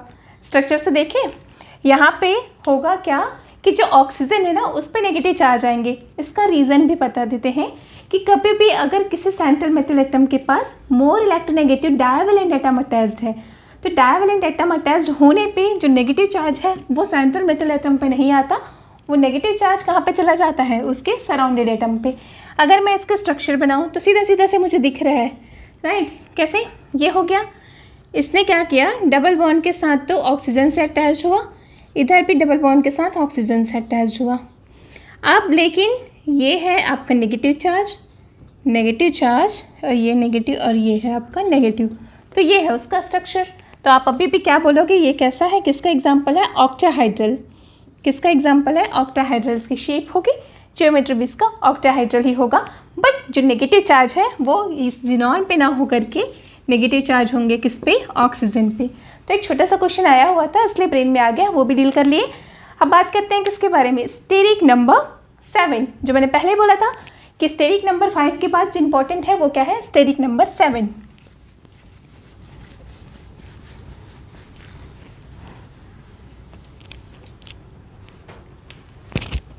स्टेरिक नंबर 7 की बात करें तो सबसे पहले तो कौन कौन सा ऑर्बिटल पार्टिसिपेट करेगा वो जानना बहुत ज़्यादा ज़रूरी है। यहाँ पे स्टेरिक नंबर 7 की बात करें तो सबसे फर्स्ट थिंग तो हमें पता हो जाना चाहिए कि यहाँ पे हाइब्रिडाइजेशन कौन कौन सा होता है? sp3d3, यहाँ पे d3 है, ठीक है। साथ ही आपको ये भी पता चला गया था कि इसका ज्योमेट्री क्या होता है? पेंटागोनल बायपिरामिडल इसकी ज्योमेट्री होती है।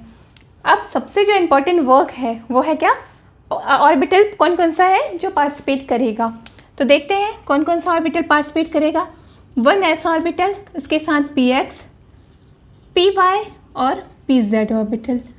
बात करें d की तो d क्योंकि 3 है तो एक तो हो जाता है dx² y² प्लस dz²। अब जो 3 है उसमें थर्ड कौन सा लिया जाए? कौन कौन सा बच गया हमारे पास? dxy, dyz और dyx, यही बचा।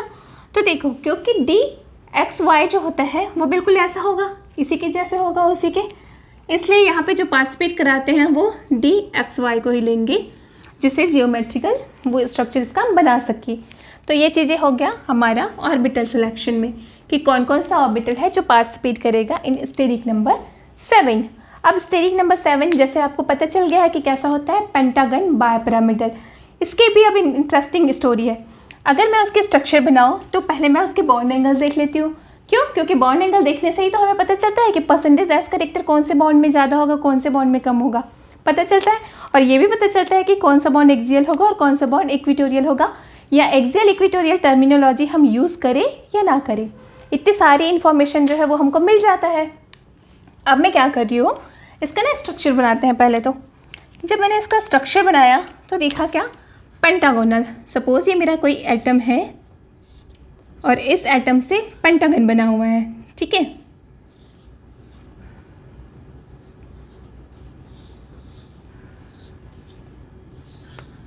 ऐसे पेंटागन बना हुआ है इससे अटैच्ड।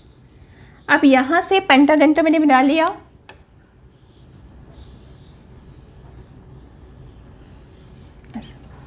पेंटागन बना, और इसी पेंटागन से बायपिरामिडल, मतलब एक जो है वो अबव द प्लेन होगा और जो दूसरा है वो कैसा होगा, बिलो द प्लेन होगा। ऐसे दो बनाना है मेरे को। अब देखो, आप पहले बॉन्ड एंगल्स की बात कर लेते हैं, ठीक है। बॉन्ड एंगल्स की अगर मैं बात करूँ तो बॉन्ड एंगल्स के लिए मैं ना इसे सीधा सीधा बना देती हूँ पहले तो। अगर हम बॉन्ड एंगल्स की बात करें तो एक अबव है और एक बिलो है। ये एक्चुअली छोटे होते हैं। ये क्यों होते हैं छोटे वो भी मैं बाद में बताऊँगी, इसे बड़ा नहीं बनाया जा सकता। ये इनसे छोटे होंगे और इसका रीज़न भी बताएंगे। तो पहले बॉन्ड एंगल्स की बात करते हैं। आपको क्या क्या टाइप का बॉन्ड एंगल दिख रहा है, कितना कितना वाला बॉन्ड एंगल दिख रहा है। तो सबसे पहले तो आपको बॉन्ड एंगल दिख रहा है क्या, 180 का दिख रहा है। यहाँ से ये वाला जो बॉन्ड एंगल होगा, यहाँ से आपको पता चला ये वाला जो बॉन्ड एंगल होगा वो क्या है, 180। तो मैं बोल सकती हूँ 1 तो होता है 180 का बॉन्ड एंगल्स। यहाँ पे हम सारे बॉन्ड एंगल्स का वो देख रहे हैं ना, लिख दूँ क्या, बॉन्ड एंगल 180 का है। अब देखो आप, इनके और इनके बीच की डिस्टेंस कितनी होगी, ये वाला बॉन्ड एंगल आपस में कितने का होगा। यहाँ पे जो 5 बॉन्ड एंगल्स होंगे वो हो जाएंगे 144 होगा। क्यों, क्योंकि देखो कैसा बना है, वो पेंटागन बनाया हुआ है ऐसे, पेंटागन्स। तो पेंटागन में अगर इन दोनों बॉन्ड्स के बीच को देखेंगे तो 144 ही होगा। अगर ये क्लोजेस्ट जो आपस में बॉन्ड्स की बात करें तो पेंटागन में बॉन्ड्स कितने होते हैं, फिर से इसमें कैसा हो जाएगा, 72 का 5 बॉन्ड एंगल होंगे। पेंटागन जो बन रहा है उनका आपस में भी देखें बॉन्ड एंगल्स तो कितना हो जाएगा, 72। तो 5 तो 72 का है। और कोई बॉन्ड एंगल्स दिख रहा है क्या आपको, एक है 90, ऑब्वियस 90 तो होगा। क्यों, स्ट्रक्चर को थोड़ा समझो आप, है ना। स्ट्रक्चर कैसा बना है, ऐसे पेंटागन्स हैं जो 72 एंगल्स में प्रेजेंट है। ऐसे पेंटागन जो है वो 72 प्लानर है, ये सारे पेंटागन प्लानर है और 72 में प्रेजेंट है। एक अबव द प्लेन है और एक बिलो द प्लेन है। तो जो अबव द प्लेन है उसके साथ में सारे इन 5 बॉन्ड्स का कैसा होगा, 90 एंगल होगा। जो अबव द प्लेन है उसका इस केसेस में, जैसे सपोज मैं ऐसे बना रही हूँ, ये वाला ना अबव द प्लेन है और ये वाला बिलो द प्लेन है और इधर ऐसे पेंटागन्स बने हुए हैं सारे। तो इनका और इनके बीच का जो डिस्टेंस है, ये वो एंगल है, वो कितना होगा, 90 का होगा। और 90 के एंगल्स कितने बन रहे हैं सोचो, ऊपर जो है अबव द प्लेन वो भी 5 90 का एंगल्स बनाएगा और जो नीचे है बिलो द प्लेन है वो भी 5 90 के एंगल्स बनाएंगे। टोटल 10 90 के एंगल है इसमें। तो ये तो हो गया इन्फॉर्मेशन अबाउट बॉन्ड एंगल्स। अब आपको एक चीज़ पता चल रहा है, वो क्या है, एक चीज़ हमें पता चला कि ये जो बॉन्ड्स हैं उनके आपस में तो 70 एंगल्स के बॉन्ड्स बन रहे थे, है ना। ये जो बॉन्ड्स हैं ये जो बॉन्ड्स हैं इनके बीच में तो बन रहा था कितना, 72 का। और ये जो बॉन्ड है उनके बीच में जो बन रहा है बॉन्ड एंगल वो 90 का। मतलब यहाँ पे बॉन्ड एंगल में चेंजेस आया। और due to the bond angle अब मुझे एक चीज़ समझ आ रहा है कि ये जो होते हैं उनमें ज़्यादा बॉन्ड एंगल्स हैं। तो जहाँ जहाँ आपका थीटा की वैल्यू हाई होती है वहाँ पे आपको पता है परसेंटेज एस करेक्टर भी क्या हो जाता है, हाई हो जाता है ऐसा। जहाँ जहाँ थीटा की वैल्यू हाई होती है, मतलब मैं बोल रही हूँ कि जो बॉन्ड एंगल होते हैं वो डायरेक्टली प्रोपोर्शनल होते हैं परसेंटेज एस करेक्टर के। ये मैंने टीपीपी में भी बताया था। तो इससे पता चलता है कि अभी ये जो 2 बॉन्ड्स ऊपर थे उनके बीच का बॉन्ड एंगल ज़्यादा था। तो ज़्यादा बॉन्ड एंगल के कारण में परसेंटेज एस करेक्टर ज़्यादा होते हैं। और जहाँ परसेंटेज एस करेक्टर ज़्यादा होता है वहाँ पे ये जो है वो इन्वर्सली प्रोपोर्शनल होता है बॉन्ड लेंथ। और यही रीज़न है कि अब जो एक्सियल वाला है, अभी भी मैं इसको एक्सियल ही बोलूँगी क्योंकि ऊपर नीचे है, तो यही रीज़न है कि पेंटागोनल बायोपिरामिडल की बात करें तो जो एक्सियल बॉन्ड होते हैं उनमें परसेंटेज एस करेक्टर ज़्यादा हो जाता है और वो जो होते हैं वो शॉर्टर हो जाते हैं क्योंकि बॉन्ड लेंथ के इन्वर्सली प्रोपोर्शनल होता है परसेंटेज एस करेक्टर। ठीक है, थोड़ा सा मैं ना कंपेयर करके बताती हूँ आपको। अगर मैं बात करूँ टीबीपी, अच्छा इतना हो गया है क्या, इसे जल्दी से बॉन्ड एंगल तो समझ आ गया है, थोड़ा सा रफ करते हैं। देखो इसे ना कुछ ऐसा समझो, कंपेयर करके समझते हैं। ये है मेरे पास क्या, टीबीपी, ये है मेरे पास पीबीपी, पेंटागोनल बायोपिरामिडल, और यहाँ पे बना लेते हैं टीबीपी। अब मैंने देखा कि जो पेंटागोनल बायोपिरामिडल है उसमें एक एटम है और यहाँ से सराउंडेड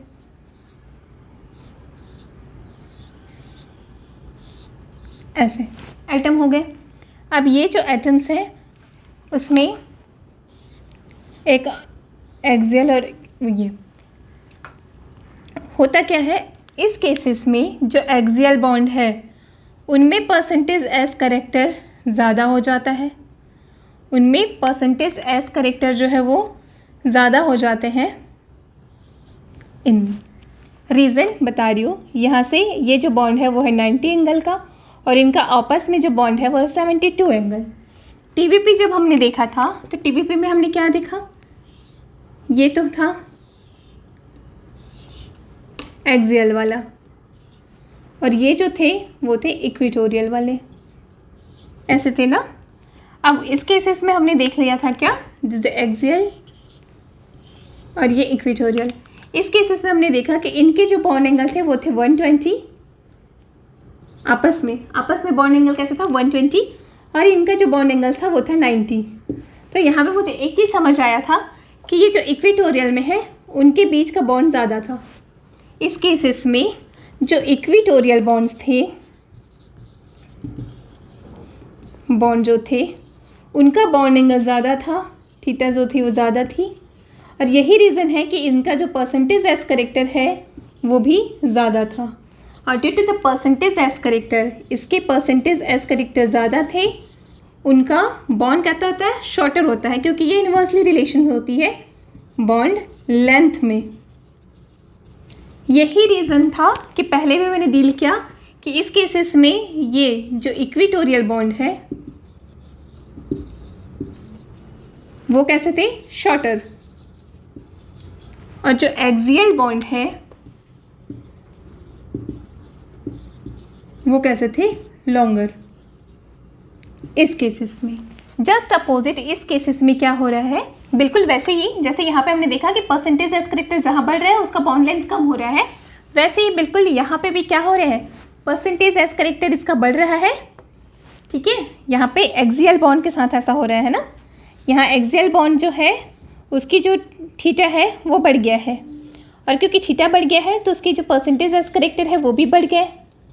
अब परसेंटेज एस करेक्टर बढ़ा यहाँ से तो इसका मतलब क्या हो गया, वो शॉर्टर हो जाएगा, मतलब बोल सकते हैं उसका जो बॉन्ड लेंथ है वो डिक्रीज हो जाएगा और आपको दिख रहे हैं। तो एक चीज़ें तो क्लियर हो गई कि दोनों जो है वो जस्ट अपोजिट इफेक्ट दिखा रहे हैं। ऐसा नहीं है कि हमेशा एक्सियल जो बॉन्ड है वो लंबे होते हैं, जब हम पेंटागोनल बायपिरामिडल में जाते हैं तो वहाँ पे जो एक्सियल बॉन्ड है वो शॉर्टर हो जाता है एज़ कम्पेयर टू किसके कंपैरिजन में, आपके इस कंपैरिजन में, टीबीपी के कंपैरिजन में। तो ये दो चीज़ें आई होप आपको बहुत अच्छे से क्लियर हो गया होगा कि दोनों में ही हम एक्सियल इक्वेटोरियल का टर्मिनोलॉजी यूज़ करेंगे, पर यहाँ पे एक्सियल बॉन्ड जो है वो छोटे होंगे और यहाँ पे एक्सियल बॉन्ड जो है वो क्या होंगे, लॉन्गर होंगे। ठीक है, इसके बाद आगे देख लेते हैं थोड़ा सा और कि 7 वाले में कैसे कैसे और कंडीशंस बनते हैं।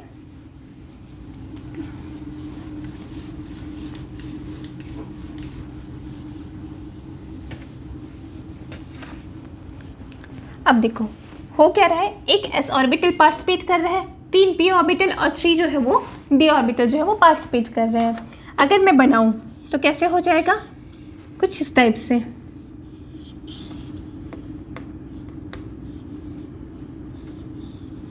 और इसके d ऑर्बिटल्स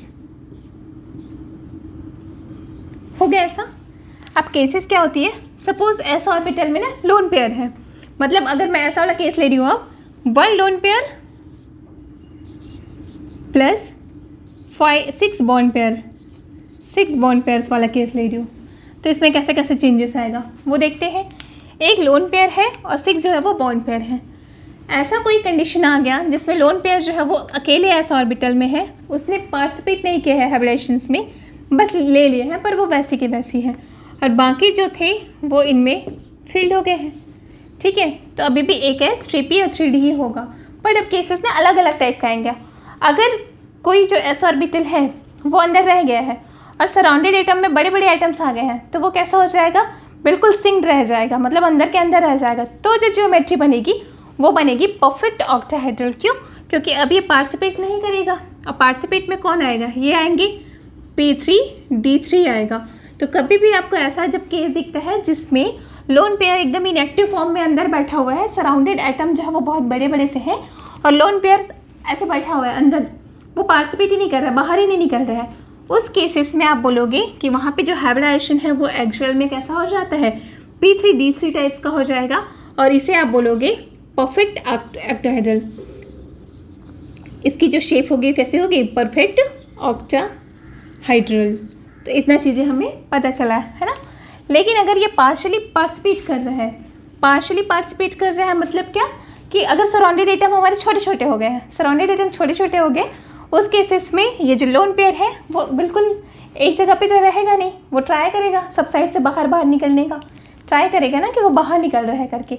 उस टाइम पे जो जियोमेट्री बनेगी, जो शेप बनेगा वो होगा डिस्टॉर्टेड ऑक्टाहाइड्रल। उस टाइम पे कैसा बनेगा शेप, डिस्टॉर्टेड ऑक्टाहाइड्रल बनेगा। ठीक है, पहले ना इसे थोड़ा सा एग्जांपल से समझो कि अपने पता चला कि जो स्टेरिक नंबर 7 है उसमें ऐसा केस आता है। परफेक्ट वाला तो पता चल गया, पहले बनवाया था मैंने बॉन्ड एंगल में, वैसे ही होगा। लेकिन उसका एक मैंने केस लिया जिसमें 1 बॉन्ड पेयर है और 6 जो है वो 1 लोन पेयर है और 6 जो है वो बॉन्ड पेयर्स हैं।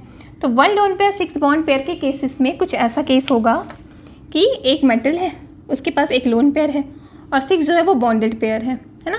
तो जो 6 बॉन्डेड पेयर है वो कैसे भी हो सकते हैं, लाइक यहाँ पे आ गया, दूसरा यहाँ पे, ठीक है, यहाँ और यहाँ, और एक लोन पेयर जो है वो ना अंदर ही रह गया है, अंदर ही। और ऐसा कब होगा, जब सराउंडेड एटम बहुत बड़े बड़े हो, जो उसे निकलने ना दे। मतलब ये एटम ऐसे बड़ा सा कोई अटैच्ड एटम है जिसमें एक लोन पेयर्स भी है पर बड़ा सा बाहर वाला एटम है, तो उसको निकलने नहीं देगा। तो इस केसेस में मैं बोल रही हूँ कि जो शेप होगा वो शेप आ जाएगा क्या, परफेक्ट ऑक्टाहाइड्रल। एग्जाम्पल, कोई भी बड़े वाला सराउंडेड एटम ले लीजिए आप, एग्जाम्पल अपने आप समझ आ जाएगा। कौन से एग्जाम्पल ले सकते हैं आप स्टेरिक नंबर 7 में, जिसमें बड़े वाले एटम जो है वो प्रेजेंट हो, स्टेरिक नंबर 7 के केसेस में। सपोज ना हमने ले लिया क्या, IF7 की जगह IBr7 ले लिया, ठीक है, सॉरी 6 ले लिया ऐसे। तो इसमें लोन पेयर्स तो होगा, लोन पेयर होंगे ना, और लोन पेयर के साथ साथ क्या हो जाएगा, बल्कि ग्रुप्स हैं इसके बाहर में, तो इसके केसेस इसके एग्जाम्पल आ जाएंगे।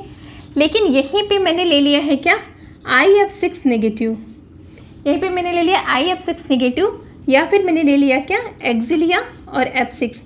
इस केसेस में क्या हो जाएंगे, इसमें भी तो लोन पेयर बचेगा, एक्सी F6 के केसेस में भी एक लोन पेयर बचेंगे। तो ऐसा अगर कंडीशन लेते हैं तो उस कंडीशंस में क्या होता है, जैसे मेरे पास ये एक्सी है और F6 है, यहाँ पे एक F है, यहाँ एक F है, यहाँ F, ये केस तो इसी का ही है ना, ऑब्वियस आपको देखने समझ आ रहा है, एक लोन पेयर्स है। तो ये केस कौन सा बना आपका, 6 bond pairs plus 1 lone pair का केस बना। अब इस केसेस में क्योंकि सराउंडेड एटम छोटे छोटे हैं, तो ये जो लोन पेयर्स है वो बिल्कुल इसको स्टेबल नहीं रहने देगा, वो कहीं इस डायरेक्शन से निकलने ट्राई करेगा, कभी उस डायरेक्शन से निकलने से ट्राई करेगा, और ऐसे करके पूरे स्ट्रक्चर को क्या कर देता है, डिस्टॉर्टेड कर देता है। तो यहाँ पे कॉन्सेप्ट आता है कि इसका जो शेप होता है वो परफेक्ट ऑक्टाहेड्रल नहीं, बल्कि इसका शेप कैसा हो जाएगा, डिस्टॉर्टेड। कैसा होगा ये, डिस्टॉर्टेड ऑक्टाहाइड्रल। तो एक चीज़ मुझे पता चल गया कि इसकी जब केसेस की बात करें तो इसमें केसेस होगा क्या, first all are bond pairs, 7 bond pairs plus 0 lone pairs. तब तो मुझे पता चल गया शेप और जियोमेट्री कैसी होगी, PBP, पेंटागोनल बायपिरामिडल होगा। सेकेंड केस हमने देखा कि 6 बॉन्ड पेयर्स है मेरे पास और 1 लोन पेयर्स, तो उस केसेस में 2 देख लिए हमने, एक होगा ऑक्टाहाइड्रल जो परफेक्ट होगा और दूसरा होगा क्या, डिस्टॉर्टेड ऑक्टाहाइड्रल, है ना, पार्शियल जो पार्टिसिपेट कर जाता है उसमें। ठीक है, उसके बाद अब थर्ड केस में ले रही हूँ, 5 बॉन्ड पेयर्स हो प्लस 2 लोन पेयर्स हो, तो क्या होगा, ये बहुत ही रेयर केसेस में देखने को मिलता है जब 5 बॉन्ड पेयर्स हो और 2 लोन पेयर्स हो, ऐसे बहुत रेयर देखने को मिलेंगे। ठीक है, बहुत ज़्यादा इसका फैमिलियर एग्जांपल्स नहीं है, फिर भी आप ले सकते हैं, एक्सी का ही ले लो, F5 लगा देते हैं, कैसा होगा देखना है ना, और साथ ही X5 हो गया, 5 बॉन्ड इसने बना रखे हैं और एक नेगेटिव लगा लो फिर, तो यहाँ से एक लोन पेयर्स और फिर लोन पेयर्स। इस केसेस में आपको दिख रहा है कि ये जो स्ट्रक्चर है उसमें शेप की अगर मैं बात करूँ तो उसमें लोन पेयर को कंसिडर नहीं करती, तो ये शेप जो दिख रहा है वो कैसा दिख रहा है आपका, पेंटागन प्लानर।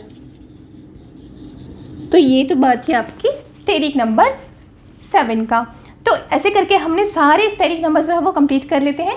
एक लास्ट रह गया है, वो है क्या, स्टेरिक नंबर 8। स्टेरिक नंबर 8 को यहाँ पे ज़्यादा स्टडी नहीं करते, उसके जो स्ट्रक्चर होते हैं वो थोड़ी कॉम्प्लिकेटेड होंगे, पर फिर भी मैंने आपको बताया था कि जब हम स्टेरिक नंबर 8 की बात करते हैं तो वहाँ पे भी 2 कंडीशंस लेके पढ़ेंगे। स्टेरिक नंबर 8 में हम 2 कंडीशन लेके पढ़ते हैं, एक बार दूसरा s ऑर्बिटल को पार्टिसिपेट कराते हैं और दूसरी बार मतलब d ऑर्बिटल्स को अलग को, तो 2 अलग अलग टाइप के स्ट्रक्चर जो है वो हमको मिलता है ना। तो किस टाइम पे क्या मिलेगा वो थोड़ा सा देख लेते हैं। तो जो स्टेरिक नंबर 8 है उसमें कौन कौन सा ऑर्बिटल है जो पार्टिसिपेट करेगा, sp3d4, तभी तो होगा ना हाइब्रिडाइजेशन, अगर ऐसा रहे तो sp3 ऐसे ही होंगे। तो इस केसेस में पार्टिसिपेट करने वाले जो ऑर्बिटल्स होते हैं वो अलग अलग होंगे। कैसे अलग अलग होंगे, क्योंकि यहाँ पे मैंने क्या लिया है, d4 लिया है और टोटल d ऑर्बिटल्स कितने होते हैं, 5 होते हैं, हमको पता है। तो उसके बेसिस पे मैं बता सकती हूँ कि ये जो होते हैं वो बेसिकली इसकी जो शेप होती है ना वो 2 टाइप्स के हम स्टडी करते हैं। वैसे स्टेरिक नंबर 8 का तो बहुत सारा हमको स्टडी करनी है, पर वो स्टडी सॉलिड स्टेट और कोऑर्डिनेशन में करेंगे, ठीक है।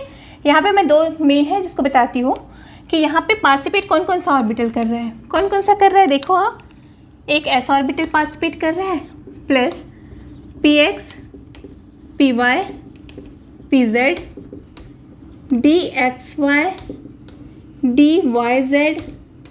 dyz, dzx होगा।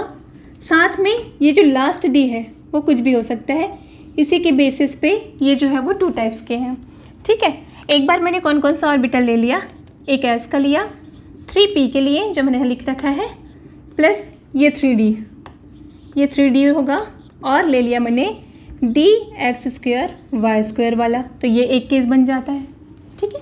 सेकेंड केसेस में s ऑर्बिटल, 3p ऑर्बिटल, साथ ही 3d नॉर्मल वाला प्लस dz², तो इसके बेसिस पे ये 2 टाइप्स के हो सकते हैं और इसके शेप जो होते हैं वो भी 2 डिफरेंट टाइप का होगा, ठीक है।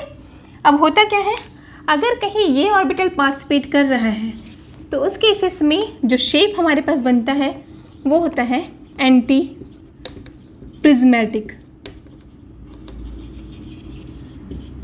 ठीक है। इस टाइप के केसेस अगर आ जाता है तो जो बनता है वो है डोडेकाहाइड्रल। तो ये 2 चीज़ें आपको मेनली याद रखनी है जो केमिकल बॉन्डिंग में पढ़ना है। स्टेरिक नंबर में ये केसेस हो सकते हैं। अब बात आती है कैसे पता चलेगा किस में होता है, डायरेक्ट क्वेश्चन आ गया तो हमको कैसे पता चलेगा, हाइब्रिडाइजेशन तो निकाल लेंगे, लेकिन फिर एंटीप्रिज्मेटिक है या डोडेकाहाइड्रल है कैसे पता चलेगा। तो मैं आपको बता देती हूँ, एक छोटा सा हिंट्स है ये कि जैसे आपको मॉलिक्यूल कुछ ऐसा दिखता है ना कि सेंट्रल मेटल एटम दिया है और उससे सराउंडिंग एटम स्मॉलर है, या बोल सकते हैं मोनोवेलेंट टाइप्स है, जैसे फ्लोरीन है 8, यहाँ पे X नेगेटिव कोई भी, तो इस टाइप का अगर एग्जांपल आया तो आपने सीधे से लिख देना कि कौन सा ऑर्बिटल पार्टिसिपेट करेगा, dx² y² वाला पार्टिसिपेट करेगा, और उसकी जो शेप होगी वो होगी एंटीप्रिज्मेटिक, स्क्वायर एंटीप्रिज्मेटिक, राइट। इसके केसेस में अगर मैं बात करूँ तो यहाँ पे ज़्यादातर ऐसा वाला ले लेते हैं मेटल और ऑक्सीजन रिलेटेड X नेगेटिव। तो इस टाइप के एग्जांपल लो तो वो जो होगा कैसा होगा, डोडेकाहाइड्रल होगा। डोडेकाहाइड्रल जो होती है उसकी स्ट्रक्चर थोड़ी कॉम्प्लिकेटेड होती है। कॉम्प्लिकेटेड मतलब कुछ ऐसे टाइप का बनता है ना, डायरेक्ट में देखना एक बार 3D स्ट्रक्चर कुछ ऐसा टाइप बनेगा वो, लाइक यहाँ पे मेटल रहेगा और ऐसे एटम बनते जाएंगे, ऐसे हो गया, और फिर अपोजिट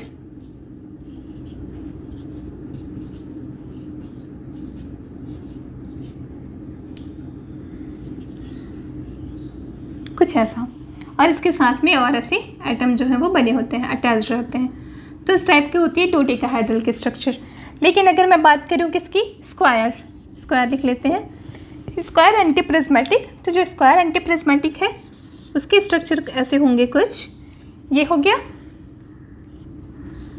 कुछ स्टेगर्ड फॉर्म में स्क्वायर जो होते हैं ना वो प्रेजेंट होते हैं स्टेगर्ड फॉर्म में। स्टेगर्ड फॉर्म कैसे बना सकते हैं हम, तो सेम हो जाएगा, आप ऐसे इसे एज्यूम करना कि मैं कुछ स्टेगर्ड फॉर्म में बना रही हूँ, अपोजिट, ठीक है। तो यहाँ पे एक एटम होगा जो अटैच्ड होगा, यहाँ से एटम अटैच्ड होगा, यहाँ पे ऐसे एटम अटैच्ड होते हैं, इसके साथ ही एटम जो है वो अटैच्ड होगा। तो कुछ ऐसा होगा, या इसे कुछ ऐसे भी समझ सकते हो आप, ये ना बिल्कुल स्टेगर्ड फॉर्म में रहेगा, स्टेगर्ड मतलब एक स्क्वायर कुछ ऐसा बना है, तो जो दूसरा स्क्वायर है वो कुछ ऐसा बनेगा, ऐसे। तो इस फॉर्म में जो है वो एटम जो है प्रेजेंट होते हैं एंटीप्रिज्मेटिक के केसेस में। तो ये दो चीज़ें तो पता चल गई। इसके अलावा जो स्टेरिक नंबर 8 है उसमें और भी बहुत सारे टाइप्स की वो पढ़नी है। वो कौन कौन सा टाइप हो सकता है, और भी इसके टाइप्स हैं, जिसमें हो सकते हैं आपकी hexagon bipyramidal, hexagon bipyramidal SCC हो गया, हेक्सागन बायपिरामिडल हो गए, और आपका कैप्ड ऑक्टाहाइड्रल, ये सब भी पढ़ेंगे। तो ये सारा चीज़ें जो है वो सॉलिड स्टेट और कोऑर्डिनेशन में पढ़ना है। बाकी मेन जो था वो ये है। तो आपके जो स्टेरिक नंबर 8 है, मतलब टोटल ना स्टेरिक नंबर 2 से लेके स्टेरिक नंबर 8 तक के कंप्लीट केमिकल बॉन्डिंग जो है वो कंप्लीट हो जाता है। चैनल को लाइक और सब्सक्राइब कर दीजिए, शेयर करिए, जितना ज़्यादा हो सके शेयर करो, क्योंकि सिर्फ आपके लिए मैं बना रही हूँ, है ना, कम्प्लीटली सिर्फ आपके लिए बना रही हूँ। इतना जो भी वर्क कर रही हूँ सिर्फ आपके लिए है।